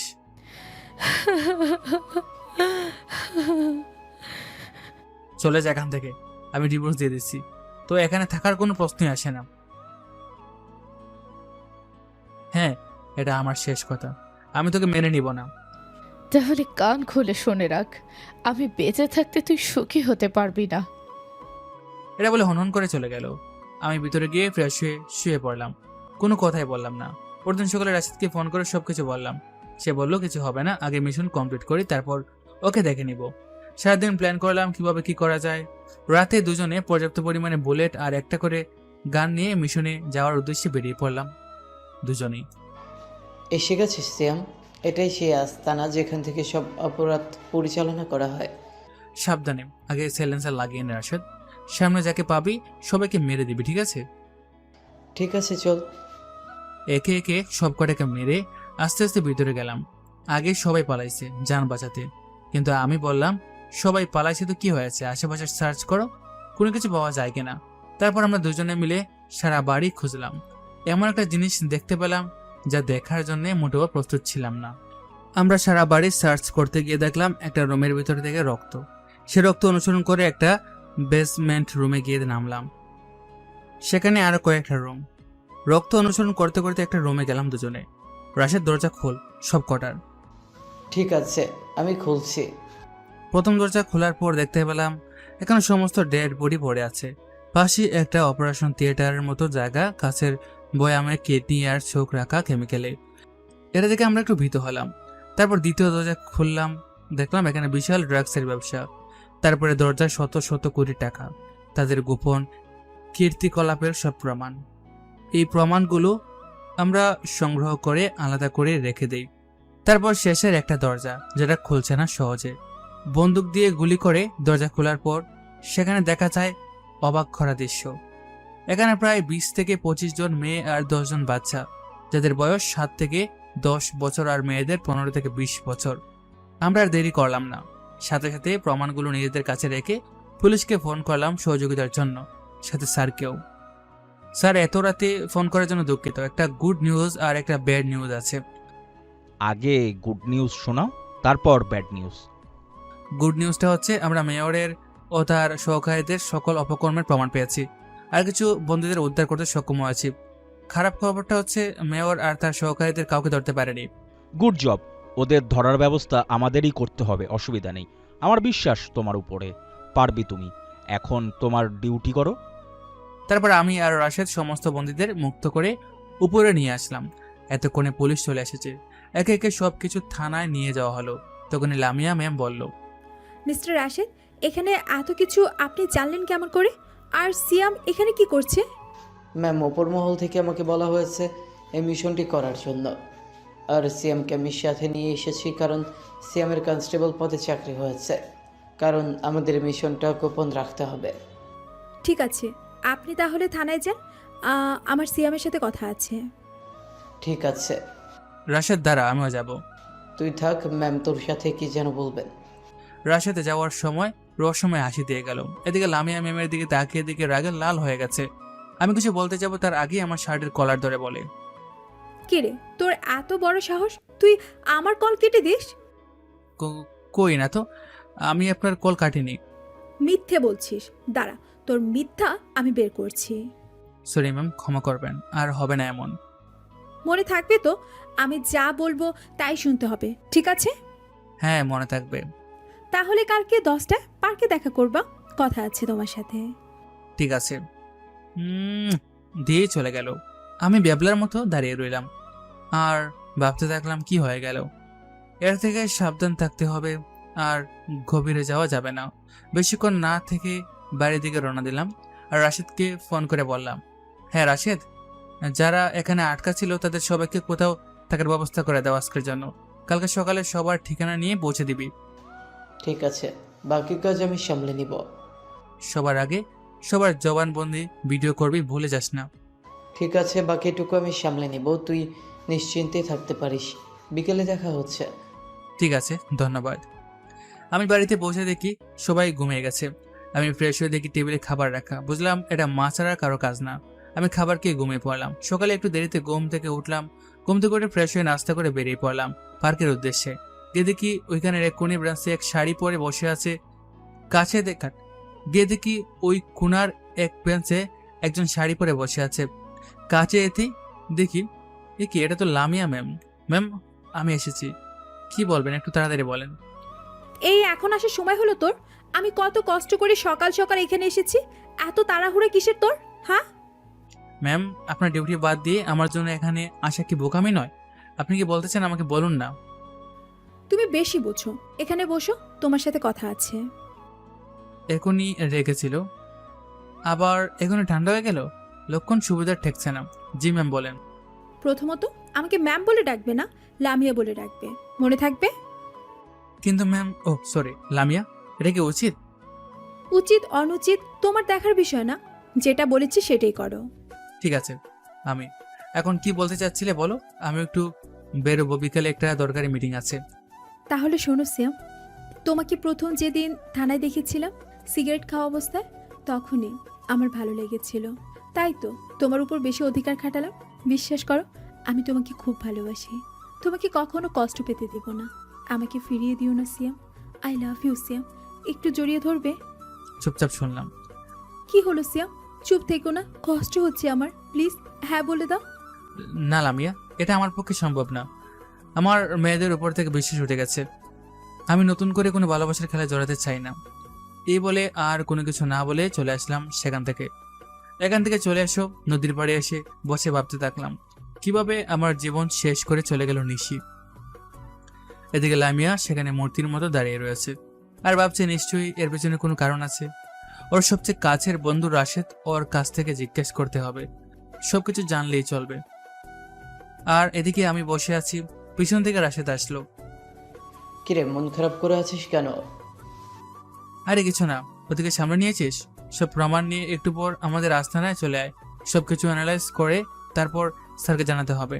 তারপর দুজনে মিলে একসাথে সব কাগজপত্র নিয়ে আমাদের আস্তানায় চলে গেলাম। অ্যানালাইজ করতে বসে তেমন কিছু তথ্য পেলাম না। তারপর সব কাগজপত্র নিয়ে দেখতে বসলাম, আর দেখলাম এমন সব খবর, তাদের কিছুটা দুঃখ পেলাম। অসহায় গরিব লোকদের সাথে এমনটা কেমনে করতে পারে? জানোয়ার তো জানুয়ারি থাকে। সবকিছু কাটাকাটি শেষে জানতে পারলাম মেয়রের ডান হাত আছে আমাদের এলাকার চেয়ারম্যান। এই চেয়ারম্যানের সকল কাজে মেয়রকে সাহায্য করত। আমি আর রাশেদ মিলে সবকিছু স্যারকে জানানোর সিদ্ধান্ত নিলাম। তাই আমরা স্যারের অফিসের দিকে যাচ্ছি খুব গোপনে। স্যার অফিসে গিয়ে আসতে পারি স্যার? ও সিয়াম, আর রাশেদও দেখছি আছো। সব প্রমাণ রেডি? কি কি হয়েছে সব কিছু আমাকে জানাও আর জমা দিয়ে যাও। স্যার কালকের মিশনে আমরা ওইখান থেকে অনেক কিছু প্রমাণ পাই এবং তথ্য পাই।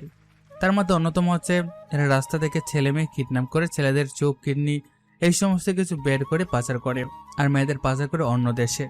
তারপর আরও আছে দেশি অস্ত্র, বিদেশি অস্ত্র, মাদক দ্রব্য সবকিছু পাওয়া গেছে স্যারের থানায় জমা দেওয়া, আর এই সব কিছু রিপোর্ট।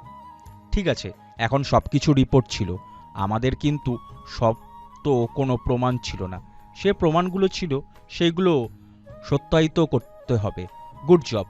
মেয়র আর তার সাথীর সঙ্গে খোঁজ খবর কিছু জানো? হ্যাঁ স্যার, আমাদের কাছে খবর আছে তারা আজকে এই দেশ ছেড়ে অন্য দেশে চলে যাবে, সম্ভবত ভারতে যাবে, তারপর সেখান থেকে অন্য কোথাও। ঠিক আছে, তোমাদের কি দায়িত্ব দিলাম, তাদেরকে ধরে আনো। যদি পারো সবগুলোকে একসাথে ধরবে। তোমাদের সাথে পুলিশও থাকবে। ঠিক আছে স্যার, আমার কিছু বলার আছে। হ্যাঁ অবশ্যই, বলো। আমরা দুজনেই প্রথমত মিশনটা করতে চাই, আর যখন খুব প্রয়োজন পড়বে তখন একটা মেসেজ করার সাথে সাথে পুলিশ ফোর্স রেডি রাখবেন। আর যদি আসামি হাতের বাইরে চলে যেতে চায় তাহলে আমরা গুলি করতে চাই, এটার পারমিশন দেন। তারপর কিছুক্ষণ ভেবে স্যার বললেন আচ্ছা ঠিক আছে। তারপর আমরা স্যারের অফিস থেকে বিদায় নিয়ে মিশনের জন্য রেডি। আজ রাত 10টায় মিশনে যাব। দেখতে দেখতে বিকাল গড়িয়ে সন্ধ্যা হয়ে গেল। আমরা রেডি মিশনের জন্য। অপরদিকে মেয়র ও তার সহকারীরা তাদের পরিবার নিয়ে দেশ ছাড়ার জন্য রেডি। এখানে নিশি ও তার পরিবার আছে। নিশি বলছে, বাবা আমি দেশে থাকতে চাই, আমার প্রতিশোধ নিতে হবে। না নিশি, দেখতে তো পারছিস আমাদের সব এখন জব্দ হয়ে গেছে। বেশিক্ষণ দেশে থাকলে মারা পড়বি। ঠিক আছে চলো তাহলে। এদিকে আমি আর রাশেদ টানে আসলাম। তারপর রাশেদ সবটা খুলে বলল লামিয়া ম্যাডামকে। তারপর স্যারের সাথে কথা বলিয়ে দিলাম। তারপর আমরা চলে আসার সময় লামিয়া ম্যাম রাশেদকে ডাক দিল। রাশেদ একটু শুনবেন, এদিকে আসুন। আমি বাইরে গিয়ে দাঁড়াই, তুই একটু তাড়াতাড়ি আয়। ঠিক আছে বন্ধু, যা। আর ম্যাডাম কি বলেছে শুনে যাচ্ছি। ম্যাম বলুন কি বলবেন। তোমরা মিশনে যাবে কত সময় লাগবে? এখন তো ম্যাম সন্ধ্যা, রাত 10টার দিকে রওনা দিব, 11টায় পৌঁছে যাব। কেন ম্যাম, কি হয়েছে? তাহলে কিভাবে বলি? তোমার বলি সিয়ামের ব্যাপারে সব কিছু বলতো। ম্যাম গত পরশুই না বললাম আপনাকে সিয়ামের ব্যাপারে সব কিছু। আরে ওসব কিছুই না, মানে রিলেশন করেছে নাকি না এখনো রিলেশনে আছে সব ব্যাপারে। কেন ম্যাডাম, আপনি কি করবেন? কেমন যেন সন্দেহ সন্দেহ লাগছে। এই যেটুকু জিজ্ঞাসা করেছি সেটুকু বলেন। তারপর রাশেদ আমার ব্যাপারে সবটুকু বলল। আপনারা তো জানেনই, তাই বিস্তারিত বললাম না। ম্যামের চোখে পানি, মুখে বিশ্বজয়ের হাসি। এটা থেকে রাশেদ ম্যামকে জিজ্ঞাসা করলো, ম্যাম আপনার চোখে পানি, এটা নয় বুঝলাম, আপনি হাসছেন কেন? সেটা তুমি বুঝবে না। যা মিশনে যাও। আর সরি, হ্যাঁ তুমি করে বললাম, দেবরকে তুমি বলাই যায়। হুম। ঠিক আছে ভাবি, সরি ম্যাম। এই বলে রাশেদ বেরিয়ে আসে। আমি রাশেদকে বললাম, তোর কতক্ষণ লাগে? 1 ঘন্টার ভিতরে কি করছিলি? আয় তাড়াতাড়ি মিশনে যেতে হবে। তারপর স্যারের সাথে মিশন আজকেই করবো, এটা কনফার্ম করলাম। তারপর বেরিয়ে পড়লাম মিশনের উদ্দেশ্যে। কিছুক্ষণের মধ্যে মিশন স্পটে পৌঁছে গেলাম। দুজন পজিশন নিলাম। এখান থেকেই ওরা পার্সোনাল হেলিকপ্টার করে অন্য দেশে চলে যাবে। একটু পর দিকে 2টা হেলিকপ্টার এসে নামলো এবং সবাই এসে হেলিকপ্টারের দিকে যেতে নিলে আমি বললাম, কেউ আর 1 পাও এগোবে না, নয়তো ফায়ার করব, হাত উপরে।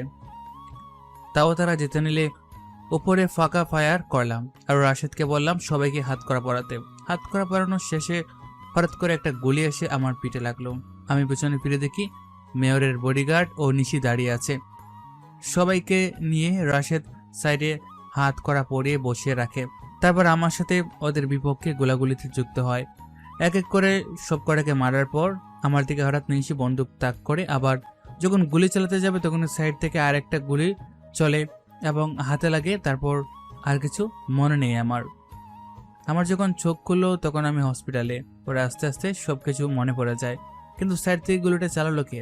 হঠাৎ করে আমি নিচের দিকে তাকিয়ে দেখি লামিয়া ম্যাম চেয়ারে বসে আমার পায়ের উপর মাথা দিয়ে ঘুমাচ্ছে। ভালো করে খেয়াল করে দেখি চোখের নিচে কালি পড়ে গেছে, মুখটা শুকিয়ে গেছে। আমি নাড়াচাড়া করতে উঠে যায়। সিয়াম, তোমার জ্ঞান ফিরেছে?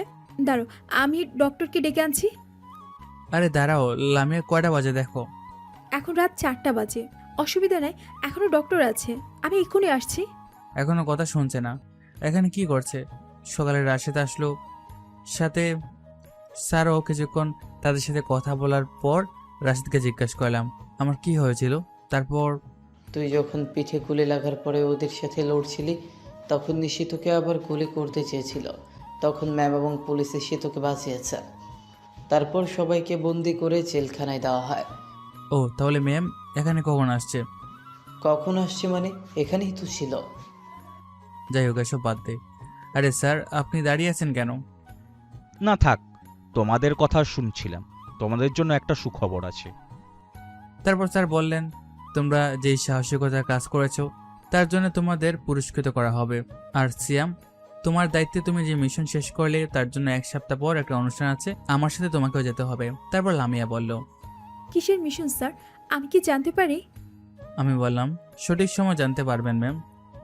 তখন স্যার বললেন তোমার একটা কাজ করতে হবে। আমি আসি এখন, তোমরা থাকো। স্যার চলে গেল। বন্ধু, আমি আবার আসবো, এখন যাই। আর তোর ছোট ভাই জানে তোর খবর, কিন্তু আঙ্কেল আন্টি জানে না। ঠিক আছে বন্ধু, আর কেউ যেন না জানে। ঠিক আছে। তারপর একে একে সবাই চলে গেল, শুধু লামিয়া বাদে। আমি বললাম ম্যাম, আপনি বাসায় যাবেন না? আপনার শরীর খারাপ করবে, বাসায় চলে যান। আর হ্যাঁ, আমার এত খেয়াল রাখার জন্য ধন্যবাদ আপনাকে। লামিয়া কিছু না বলে আমার দিকে ফেলফেল করে তাকিয়ে আছে।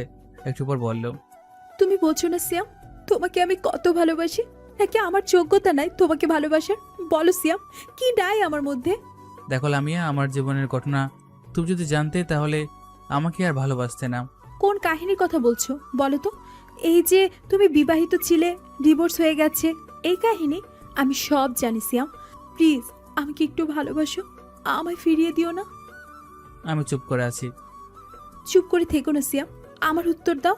ঠিক আছে, আমাকে সময় দিতে হবে বাবার। এই কথা শুনে লামিয়া খুশি হয়ে বলে সময় নাও তুমি, তাও উত্তরটা যেন হ্যাঁ হয়। আচ্ছা আগে যাও, বাসায় নয়তো শরীর খারাপ করবে। আচ্ছা তাহলে আমি গেলাম। লামিয়া চলে গেলে সাথে সাথেই আমার ভাই খাবার নিয়ে প্রবেশ করলো। এসে বলল কেমন আছিস ভাইয়া? আমি ভালো আছি, তুই কেমন আছিস? আর কবে আসলে? আমিও ভালো আছি। আর কালকে এসেছি, এসে শুনি তোর এই অবস্থা। মা বাবাকে জানাইনি, তাই আমি বাইরে থেকে খাবার নিয়ে আসলাম। কি করেছিস? খাবার তো খেলাম একটু আগে, মেডিসিন নিলাম। আচ্ছা অসুবিধা নেই, সত্যি করে বলতো, একটু আগে যে একটা মেয়ে গেল এই কেবিন থেকে, সে কে? হয়েছে, থাক, আর বলতে হবে না। ম্যাম না অন্য কিছু সেটা দেখা যাবে। তুই কিন্তু বেশি পেকে যাচ্ছিস। তোর পড়ালেখার খবর কি? ভালো, সামনের মাসে থেকে পরীক্ষা দোয়া করো। মা বাবার কাছে দোয়া নিতে আসছিলাম। ঠিক আছে, ভালোভাবে পরীক্ষা দিবি, চিন্তা করিস না এসব কিছু নিয়ে।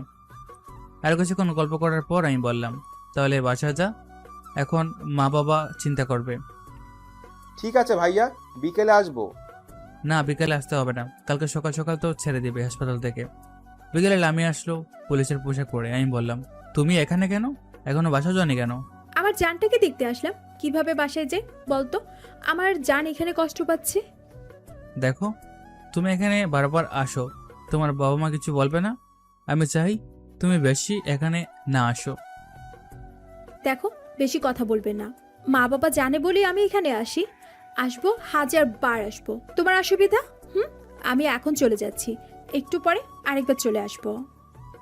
এই বলে লামিয়া চলে গেল। আমি ভাবতে থাকলাম, একজনে ধোকা দিল, আমি লামিয়াকে বিশ্বাস করব? যদি সেও ধোকা দেয়, লামিয়াকে আমিও ভালোবাসতে শুরু করেছি, নিশ্চয়ই তো ধোকা দিল, সেটা তো আমার জন্য জীবন দিতে চেয়েছিল। না, কি করব বুঝতে পারছি না। আরেকবার বিশ্বাস করব নাকি করব না, দেখি যা বলবো 1 সপ্তাহ পর, অনুষ্ঠানের পর বলবো। হয়তো মেনে নিতে পারি, নাও নিতে পারি। একটু পর রাশেদ আসলো, বলল, বন্ধু, লামিয়া ম্যাম তোকে অনেক ভালোবাসে, সে তোকে ধোকা দিবে না। তুই তো জানিস বন্ধু, এখন আমার কি করার কিছুই তো বুঝতেছি না। দেখ বন্ধু, তোর জীবন তুই কাকে রাখবি না রাখবি তোর ব্যাপার, তবে আমি একটু সুপারিশ করতেই পারি। ম্যাম খুব ভালো, সারাদিন তোর কথা চিন্তা করছে। আরো অনেক গল্প করলাম। সন্ধ্যার দিকে রাশেদ চলে গেল। রাতে ডাক্তার এসে চেক আপ করে গেল, বলল কয়েকটা ওষুধ লিখে দেবে আর সকাল সকাল ছুটি দিয়ে দেবে। একটু পর লামিয়া আসলো। এই তো যা, আমি চলে এসেছি। কেমন আছো তুমি? এই তো ভালো, কিন্তু তুমি এত রাতে এখানে আসলে কেন? কোনো কথা বলবে না, খাবারগুলো খেয়ে ওষুধটা খেয়ে নাও। আমি চুপচাপ খাবারগুলো খেয়ে ওষুধগুলো খেয়ে ঘুমিয়ে পড়লাম। পরদিন সকালে ছুটি নিয়ে হাসপাতাল থেকে বাসায় চলে আসলাম। আমার পুরোপুরি সুস্থ হতে 1 সপ্তাহ লাগলো। এর মধ্যে পুলিশের সকলকে পুরস্কৃত করা হয়েছে মেয়র ও তার সাথীদের ধরার জন্য। আমি আর রাশেদ বাদে, কারণ আমাদেরকে আলাদাভাবে কালকে ডাকা হয়েছে।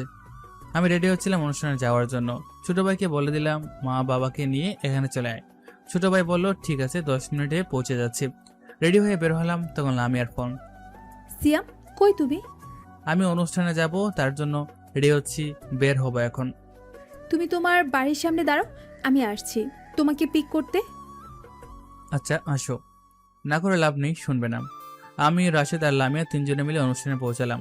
একে একে সব বড় বড় অফিসাররা বক্তব্য দিলেন। এখন আমাদের স্যার মঞ্চে ছিলেন আমাদের পুরস্কার দেওয়ার জন্য। তিনি বলা শুরু করলেন, আমাদের ডিপার্টমেন্টে সদ্য বিসিএস পরীক্ষা দিয়ে উত্তীর্ণ হওয়া একজন ক্যাডারকে 6 মাসের ট্রেনিং দেওয়ার পর আমরা সিদ্ধান্ত নিলাম তাকে সবচেয়ে কঠিন মিশনে পাঠানো হবে। তাকে তা জানানো হয়নি, তাকে বলা হয়েছিল সেই ট্রেনিংটার একটা অংশ, এটা যে মিশনটা সে করবে। আমাদের সেই গর্ব, আমাদের সেই ক্যাডার সেই মিশনটা কমপ্লিট করেছে, দেশের মানুষকে রক্ষা করেছে অনেক বড় বিপদের হাত থেকে। আমি এই মুহূর্তে ডাকতে চলেছি আমাদের সেই ক্যাডারকে, যে কিছুদিনের মধ্যে টাঙ্গাইল জেলার ডিআইজি হিসাবে নিয়োগপ্রাপ্ত হবে। আমি মঞ্চে আসার জন্য অনুরোধ করছি মোহাম্মদ সিয়ামকে। আমি মঞ্চে গিয়ে বললাম, আসসালামু আলাইকুম সবাইকে। এই মিশনটা আমার জীবনের প্রথম মিশন। এই মিশনে আমাকে যে সাহায্য করেছে, আমি তাদেরকে প্রথমে মঞ্চে ডেকে নিতে যাচ্ছি। চলে আসুন আপনারা সবাই। সাব ইন্সপেক্টর রাশেদ এবং ওসি লামিয়া দুজনই মঞ্চে আসলো। আমি বললাম, আমি যদি আমার এই বন্ধুর সাপোর্ট না পেতাম, তাহলে আমি কখনো বিসিএস পরীক্ষা দিতে পারতাম না এবং হতেও পারতাম না। আমার এই বন্ধুর জন্যই আমি মধ্যবিত্ত ফ্যামিলি থেকে বিসিএস ক্যাডার হতে পারছি। আর তাই আমি বলতে পারি, মধ্যবিত্ত ছেলেটি যখন বিসিএস ক্যাডার তার বন্ধুর সাহায্য পেয়ে হয়েছে। আর লামিয়া ম্যামের কথা কি বলবো, সে যদি মিশনের দিন না থাকতো তাহলে আমি হয়তো এখান থেকে বেঁচে ফিরতে পারতাম না। ধন্যবাদ সবাইকে, আমার জন্য দোয়া করবেন, আমি যেন সবার খেদমত করতে পারি এভাবেই। আমরা কিছু বলতে পারলাম না। আবার স্যারকে বললাম, স্যার ধন্যবাদ আপনাকেও। তারপর আরও বাকি আনুষ্ঠানিকতা শেষে আমাকে চাকরির অ্যাপয়েন্টমেন্ট লেটার এবং সম্মাননা দেওয়া হলো আমাদের সবাইকে। অনুষ্ঠান শেষে মা বাবার সাথে দেখা, তারা কান্না করছে। কি হয়েছে মা, কান্না করছে কেন? বাবা তোমার কি হয়েছে? বাবা, তুই আজ আমাদের মুখ উজ্জ্বল করে দিলি। আজ আমরা গর্বিত তোর মতো একটা সন্তান পেয়ে। মা এগুলোতে কিছু না, দোয়া করো আমার জন্য, আমি সৎ পথে চলতে যেন পারি। তখন পিছন থেকে ছোট ভাই বলে, মা দেখো, তোমাকে যার কথা বলছিলাম ভাবি বানাবো। কই দেখি, কোনটা দেখা তো। মা ওই দেখো, একটা মেয়ে আসছে না, ওইটা। পিছনে ফিরে থেকে লামিয়া আসছে আমাদের দিকে। কাজ হলো, এখন তো আমি শেষ। লামিয়া এসে বলল, আসসালামু আলাইকুম আন্টি আঙ্কেল, ভালো আছেন আপনারা? ভালো আছি। তুমি তো সেই ওসি, তাই না? জি, আপনাদের সাথে আমার কিছু কথা আছে। আসো, এদিকে আসো। তারপর একটু সাইডে যে লামিয়া মা বাবা ভাই কি যেন কথা বলল। এসে মা বলছে, মেয়ে আমার পছন্দ হয়েছে, আগে কেন বলিসনি? কি মেয়ে পছন্দ হয়েছে? কি বলো, আমি তো কিছুই বুঝতেছি না। তোর বুঝতে হবে না, বাড়ি চল। তারপর লামিয়া আমাদের থেকে বিদায় নিয়ে চলে গেল। যাওয়ার সময় চোখ মেরে গেল, মানে আমার কপালে শনি আছে, বাসায় যাই কি বলে। তারপর সবাই মিলে বাসায় চলে গেলাম। ফ্রেশ হয়ে এসে খেতে বসলাম, তখন মা যা বলল আমার গলায় বাত ডেকে গেল। বাসায় এসে ফ্রেশ হতে খেতে বসলাম, তখন মা বলল, ওই মেয়েটার নাম যেন কি, লামিয়া। আমার খুব পছন্দ হয়েছে, ওকে বাড়ির বউ করে আনবো। একথা শুনে সাথে সাথে আমার গলায় বাত ঠেকে গেছে। ভাইয়া এই নে পানি খা। হঠাৎ করে গলায় ভাত আটকালো কেন? মা তো ঠিক কথাই বলেছে। কিন্তু এটা তো সম্ভব না, আমি বিয়ে করব না আর। দেখ, মেয়ে দেখতে শুনতে ভালো, রূপবতী গুণবতী সবকিছুই তার মধ্যে আছে। আমি যেটা বলছি এটা ব্যাস, আর একটা কথা শুনতে চাই না। আমি কিছু বলতে যাব, তখনই দিকে বাবা মার দিকে তাকিয়ে আছে। আমি বরাবরই বাবাকে দেখে ভয় পাই, তাই আর কোনো কিছু না বলে চুপচাপ খেয়ে চলে গেলাম রুমে। একটু পর লামিয়ার ফোন আসলো। কেমন আছো সিয়াম? ভালো আছি, তুমি কেমন আছো লামিয়া? তোমার সাথে একটা কথা আছে। আমারও তোমার সাথে কথা আছে। তোমারটা আগে বলো, তারপর বলছি আমি। ঠিক আছে শোনো, আমিও তোমাকে ভালোবেসে ফেলেছি। I love you so much. কিন্তু আমি যে তোমাকে খবরটা শোনাতে চেয়েছি, সেটার পরে মনে হয় না তুমি তো এমন অবস্থা থাকবে এখন যে অবস্থায় আছো। বলো প্লিজ, কি কথা? আমার বাবা মা আমার বিয়ে ঠিক করেছে, আমি সেই ছেলেকে বিয়ে করব। আমি দুঃখিত। প্লিজ তুমিও এরকম করো না। আমি যাকে ভালোবাসি সে আমার থেকে দূরে চলে যায়, তুমি অন্তত থেকে যাও প্লিজ। দেখো, সিদ্ধান্তটা আমার বাবা মা নিয়েছে, তাই আমি কিচ্ছু বলতে পারবো না। ক্ষমা করো আমায়।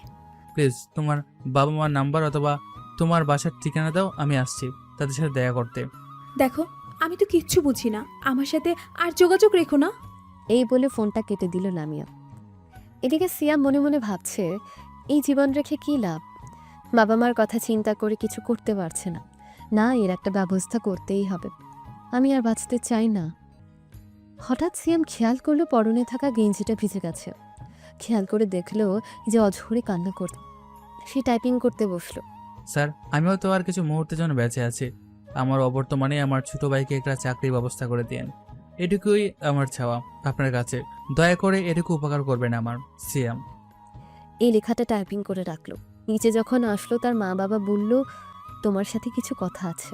ঠিক আছে মা বাবা, বলো কি কথা। লামিয়ার সাথে তোর বিয়েটা দিতে পারছি না। তোর জন্য একটা মেয়ে দেখেছি, তার সাথে তোর বিয়ে আগামী শুক্রবার। এটা শোনার পর আমার ভিতরে ঝড় বইতে লাগলো, বুকটা দুমড়ে মুচড়ে যেতে লাগলো। খুব কষ্ট হচ্ছিল। তখন ইচ্ছা হচ্ছিল ওখান থেকে উঠে চলে আসি, কিন্তু পারছিলাম না। তারপরও মা বাবার সাথে ভালো মন্দ জিজ্ঞেস করছিল, কিন্তু মার মন একটু টান দেয়। আমার ছেলে হঠাৎ এরকম করছে কেন? বেশি করে ফেললাম না তো তার সাথে? আসলে লামিয়া ও সিয়ামের মা বাবা মিলে সিয়ামকে সারপ্রাইজ দিতে চেয়েছিল। তাদের বিয়ে ঠিক করা হয়েছে। বাসরাতে সিয়াম জানতে পারতো, তাই বিয়ে করা বউ হচ্ছে লামিয়া। কিন্তু এখন মনে হচ্ছে বিষয়টা অন্যদিকে চলে যাচ্ছে। আমি আরো কিছুক্ষণ তাদের সাথে গল্প করি, তারপর আমার ছোট ভাইকে ডাক দিই আমার রুমে। দেখ, মেয়ে দেখতে শুনতে ভালো, রূপবতী গুণবতী সবকিছুই তার মধ্যে আছে। আমি যেটা বলেছি এটাই ব্যাস, আর একটা কথাও শুনতে চাই না। কি ভাইয়া বল, কিসের জন্য আসতে বললি? আমি আগেই বলে দিচ্ছি, ভাবির নাম্বার কিন্তু দিতে পারবো না। আরে না, সেজন্য না। আমি আসলে কিছুদিনের জন্য একটা মিশনে যাচ্ছি, গোপন মিশন। যদি আমার কিছু হয়ে যায় বাবা মার খেয়াল রাখিস, আর তোর একটা চাকরি হয়ে যাবে। ভাইয়া তুই এটা কি বলছিস? তোর কিছু হবে না, আর মিশনে না গেলে হবে না এখন। না রে ভাই, সবার খেয়াল রাখিস, আমি একটু পরে বেরিয়ে যাব। ঠিক আছে, সাবধানে যাস। আমি মা বাবাকে বলে দিব তুই বাইরে গেছিস। রাত একটু গভীর হওয়ার পরে আমি সবকিছু গুছিয়ে নিয়ে অনেক দূরে যাওয়ার জন্য বের হলাম। জানি না কোথায় যাচ্ছি, তবে আর মনে হয় ফিরে আসা হবে না। যাওয়ার আগে লামিয়াকে শেষবারের মতো একটা কল করলাম, কিন্তু ফোন রিসিভ হলো না। তাই একটা ভয়েস মেসেজ পাঠিয়ে দিলাম। ভয়েস মেসেজে বললাম, লামিয়া ম্যাম, হয়তো প্রিয় বলতাম, কিন্তু সেই সুযোগটা আমি হারিয়ে ফেলেছি। আপনি আপনার বিবাহিত জীবন সুখে কাটান, এটাই দোয়া রইল। আমার চেহারা আপনি কোনোদিনও দেখতে আর পারবেন না। আপনাকে তো অনেক ভালোবেসেছিলাম, বলতে চেয়েছিলাম কাল রাতে, কিন্তু এমন কিছু হবে আমি ভাবতেও পারিনি। যাই হোক, খুব কষ্ট পেলাম, তবে আপনার উপর কোনো দোষ আমি দিতে চাই না। সবই আমার কপালের দোষ। তাই তো আমার প্রিয় কোনো জিনিসই আমি নিজের কাছে রাখতে পারি না। আর আপনার বাবা মার সাথে কথা বলতে চেয়েছিলাম, কিন্তু আপনি দিলেন না। অবশ্য দিবেনই বা কেন? একটা ডিভোর্সের ছেলের কাছে কোনো বাবা মাই তার মেয়েকে তুলে দিবে না। চলে যাচ্ছে অনেক দূরে আপনার জীবন থেকে, কোনোদিন আর এই মুখটাও দেখতে পারবেন না। আলবিদা, আল্লাহ হাফেজ। এই মেসেজটা সেন্ড করে আমি ফোনটা অফ করে ফেলি। তারপর একটা অজানা বাস ধরে চলে যায় অনেক দূরে। রেললাইনের ধারে বসে ভাবছি আমার আর বেঁচে থাকার কোনো অধিকারই নেই। এদিকে সকালে সিয়ামের ফোন বন্ধ রয়েছে। সিয়ামকে না পেয়ে সিয়ামের বাবা মার কাছে জিজ্ঞেস করে, আন্টি সিয়াম কোথায় দেখছি না তো? মার্কেটে যেতে হবে না কেনাকাটা করার জন্য? সিয়াম তো ঘরে ছিল, দেখো তো। ভাইয়া না বললো সে কোনো মিশনে গেছে, আমাকে বলতে বললো মা বাবাকে, কিন্তু আমি ভুলে গেছিলাম। রাশেদ বলল, কি মিশনে গেছে? এমন কোনো কথা তো স্যার আমাদের বলেনি। কোনো মিশন আছে, লামিয়াকে কল করো কি হয়েছে সেটা জানার জন্য। তারপর লামিয়াকে ফোন করলো রাশেদ। হ্যালো ভাবি, সিয়ামের সাথে আপনার কিছু হয়েছে? সিয়ামকে দেখতে পাচ্ছি না, ওর ছোট ভাই বললো নাকি কোন মিশনে গেছে। আরে বলো কি আঙ্কেল আন্টি, আমি আর সিয়ামের বাকি বন্ধুরা মিলে একটা প্ল্যান করি সিয়ামের সাথে একটা গেম খেলার। আমাদের বিয়ে হয়ে যাওয়ার পর সিয়াম জানতে পারবে যে আমার সাথে বিয়ে হয়েছে সিয়ামের। এটা একটা সারপ্রাইজ হতে চলেছিল। কি বলছেন এসব ভাবে আপনি? আপনি কি জানেন সিয়াম কতটা ইমোশনাল যদি কিছু একটা করে বসে? আরে কিচ্ছু হবে না, দাঁড়াও। সিয়ামের একটা ভয়েস মেসেজ এসেছে, দেখি কি বলে। ভয়েস মেসেজটা শোনার পর লামিয়া পাগলের মতো কান্না করতে করতে বলে, আমার বাসায় চলে এসো। এভাবে লামিয়াকে কান্না করতে দেখে আমার বন্ধুরা আর মা বাবা লামিয়াকে জিজ্ঞেস করে কি হয়েছে, এত কান্না করছে কেন। লামিয়া কোনো কিছু না বলে মোবাইলটা রাশেদের হাতে দিয়ে অজ্ঞান হয়ে যায়। তারপর রাশেদ ভয়েস মেসেজটা শুনে সবাইকে বলে, সিয়াম চলে গেছে অনেক দূর, খুঁজে তাড়াতাড়ি খোঁজো সবাই, বেশিক্ষণ হয়নি। এদিকে আমি বাস থেকে নেমে একটা বাস স্টপে বসে আছি আর চিন্তা করছি কি করা যায়। অনেক চিন্তা করার পর বুঝলাম এখন যদি আমি সুইসাইড করি তাহলে আমার বাবা মার কি হবে। সবচেয়ে বড় কথা হলো আমি আল্লাহর কাছে কি জবাব দেব। আমার দুনিয়া আখেরাত দুইটাই চলে যাবে। তাই ঠিক করলাম মা বাবাকে নিয়ে এই শহর ছেড়ে অনেক দূরে চলে যাব। সেখানে গিয়ে চাকরি করব। স্যারকে বলে অন্য জায়গায় পোস্টিং নিতে হবে।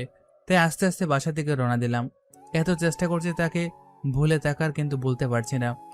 তার করা খেয়ারগুলো, তার পাগলামিগুলো, না আর এগুলো মনে করলে চলবে না। তবুও বলতে পারছি না এসব। ভাবতে ভাবতে অন্যমনস্ক হয়ে রাস্তা পার হচ্ছিলাম, তখনই একটা ট্রাক এসে আমাকে ধাক্কা মারে। আমি ছিটকে অনেক দূরে গিয়ে পড়ি।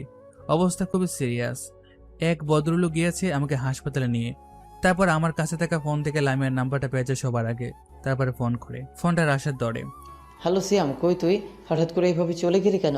আমার কাছে তো বলতে পারতি। হ্যালো, কে বলছেন? এই ফোনটার মালিক আপনি চিনেন?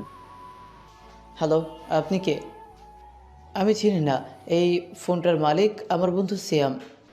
আসলে এই ফোনটা আমি রাস্তায় অ্যাক্সিডেন্ট হওয়া ব্যক্তির কাছ থেকে পেয়েছি। আমি তাকে সদর হাসপাতালে নিয়ে আসছি। আপনারা যত দ্রুত সম্ভব এখানে চলে আসেন। ঠিক আছে, আমরা এক্ষুনি চলে আসছি। লামিয়া অজ্ঞান থাকায় মাকে লামিয়ার পাশে রেখে রাশেদ ও আমার সব বন্ধুরা বাবা চলে আসে হাসপাতালে। ওই লোকটা তাদের আমার ফোনটা দিয়ে চলে যায়। ডাক্তার ওটির ভিতরে আছে। প্রায় 4 ঘন্টা পর ওটি থেকে বাইরের লাইটটি নিভে যায়। ডাক্তার বেরিয়ে আসে। তখন রাশেদ ডাক্তারকে জিজ্ঞেস করে, ডাক্তার রোগী কেমন আছে? দেখুন, আমরা আমাদের মতো সব রকম চেষ্টা করেছি।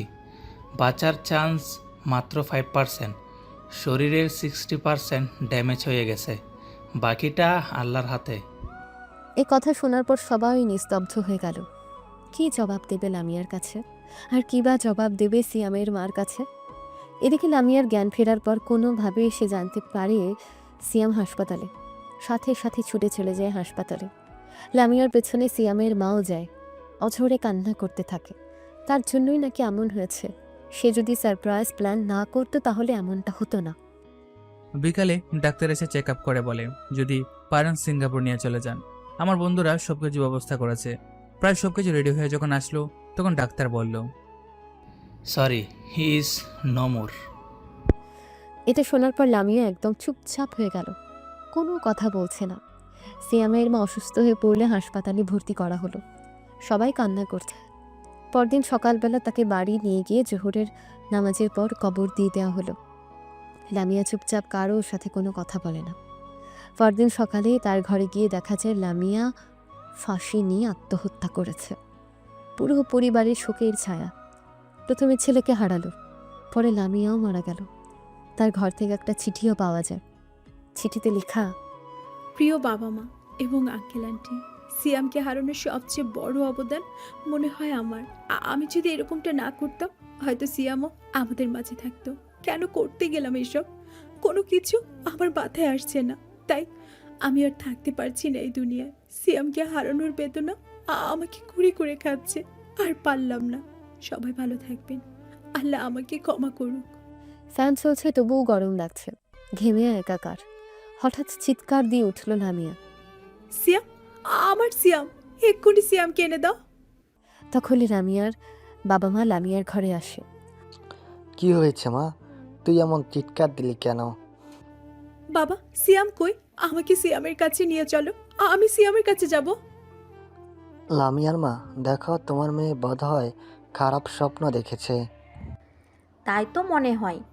লামিয়া, এখন ভোর 4টা বাজে, একটু পর সকাল হবে, সকালে যাস। না মা, আমি এক্ষুনি যাব। এই বলে আর কোনো কথা না বলে বেরিয়ে পড়ে আমাদের বাসার উদ্দেশ্যে। এসে কলিং বেল চাপ দিচ্ছিল, তখনই মা দরজা খুলে দেয়। সে কোনো কিছু না বলে সোজা আমার রুমের দিকে আসতে থাকে। অপরদিকে আমি নামাজ পড়ে এসে শুয়ে শুয়ে ভাবছি আজকে লামিয়ার উত্তরটা দেব। হ্যাঁ, আমিও তোমাকে ভালোবাসি। ঠিক তখনই কেউ এসে আমার বুকের উপর ঝাঁপিয়ে পড়লো আর আমাকে জড়িয়ে ধরে কাঁদতে লাগলো। প্রথমে বুঝতে অসুবিধা হলেও পরে বুঝতে পারলাম এটা লামিয়া। কিন্তু এত সকালে এখানে কেন? মাও এসে পড়েছে। আমি বললাম, তুমি এত সকালে এখানে কি করছো? ছাড়ো, মা দেখছে। না, আমি ছাড়বো না। কখনো কোথাও যেতে দিব না তোমাকে। বলো তো কি হয়েছে? আমি না একটা খারাপ স্বপ্ন দেখেছি, তাই আমি তোমাকে হারাতে চাই না। আচ্ছা ঠিক আছে, এখন ছাড়ো তো, মা আছে করে। তারপর লামিয়া আমাকে ছেড়ে দিল আর অন্য করে চলে গেল। তখনই মা বলল, মেয়েটা ভালো বিয়েটা করেনি। আমার একটা কথা তো রাখ। ঠিক আছে মা, তোমরা লামিয়ার বাবা মার সাথে কথা বলো। সব কিছু ঠিক করেছি, কিন্তু তোর হ্যাঁ শোনা বাকি ছিল। এটা হয়ে গেছে। আজ তো বুধবার, শুক্রবার তোদের বিয়ে। ঠিক আছে, তাহলে বন্ধু বান্ধবদের খবর দিচ্ছি। তাও দেওয়া শেষ, একটু পরে তো আসবে। তুই ওদের সাথে যাবি শপিং করতে। ঠিক আছে। এদিকে অন্য করে গিয়ে লামিয়া মা বাবা ও সবাইকে বলে যে প্রাঙ্ক করতে চেয়েছিল তা করবে না। এই কারণেই দুঃস্বপ্ন দেখে মন বদল করে ফেলেছে। একটু পর সব হারামির দল চলে আসলো। এসে বলল, চল বন্ধু শপিং যাই, কেনাকাটা হবে, খাওয়া দাওয়া হবে। তারপর সবাই মিলে শপিংয়ে গেলাম।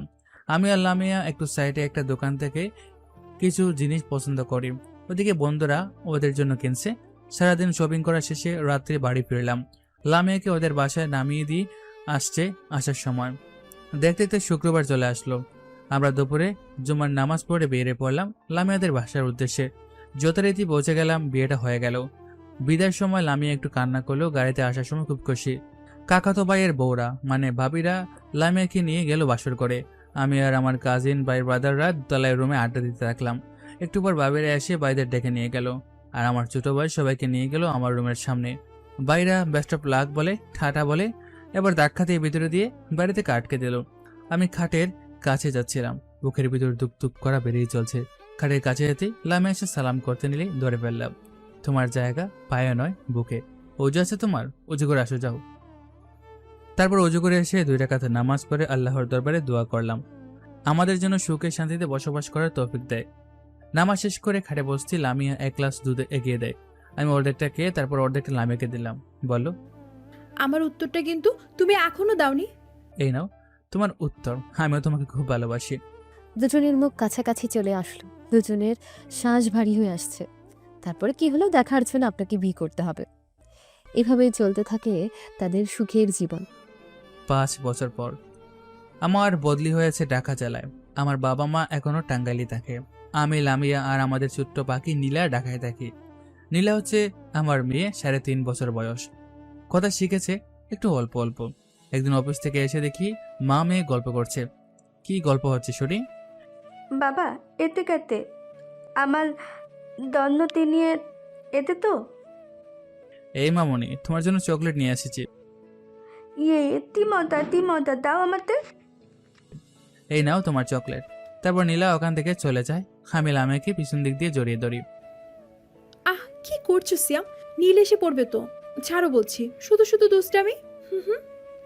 জান পাখি কি রাগ করেছে? তোমার জন্য চকলেট এনেছি। চকলেট নিয়ে আমার গালে চুমা দিয়ে ধরে চলে গেল। এভাবেই চলছে আমাদের সুখের দিন। দোয়া করবেন আগামীতে যেন এভাবেই থাকে।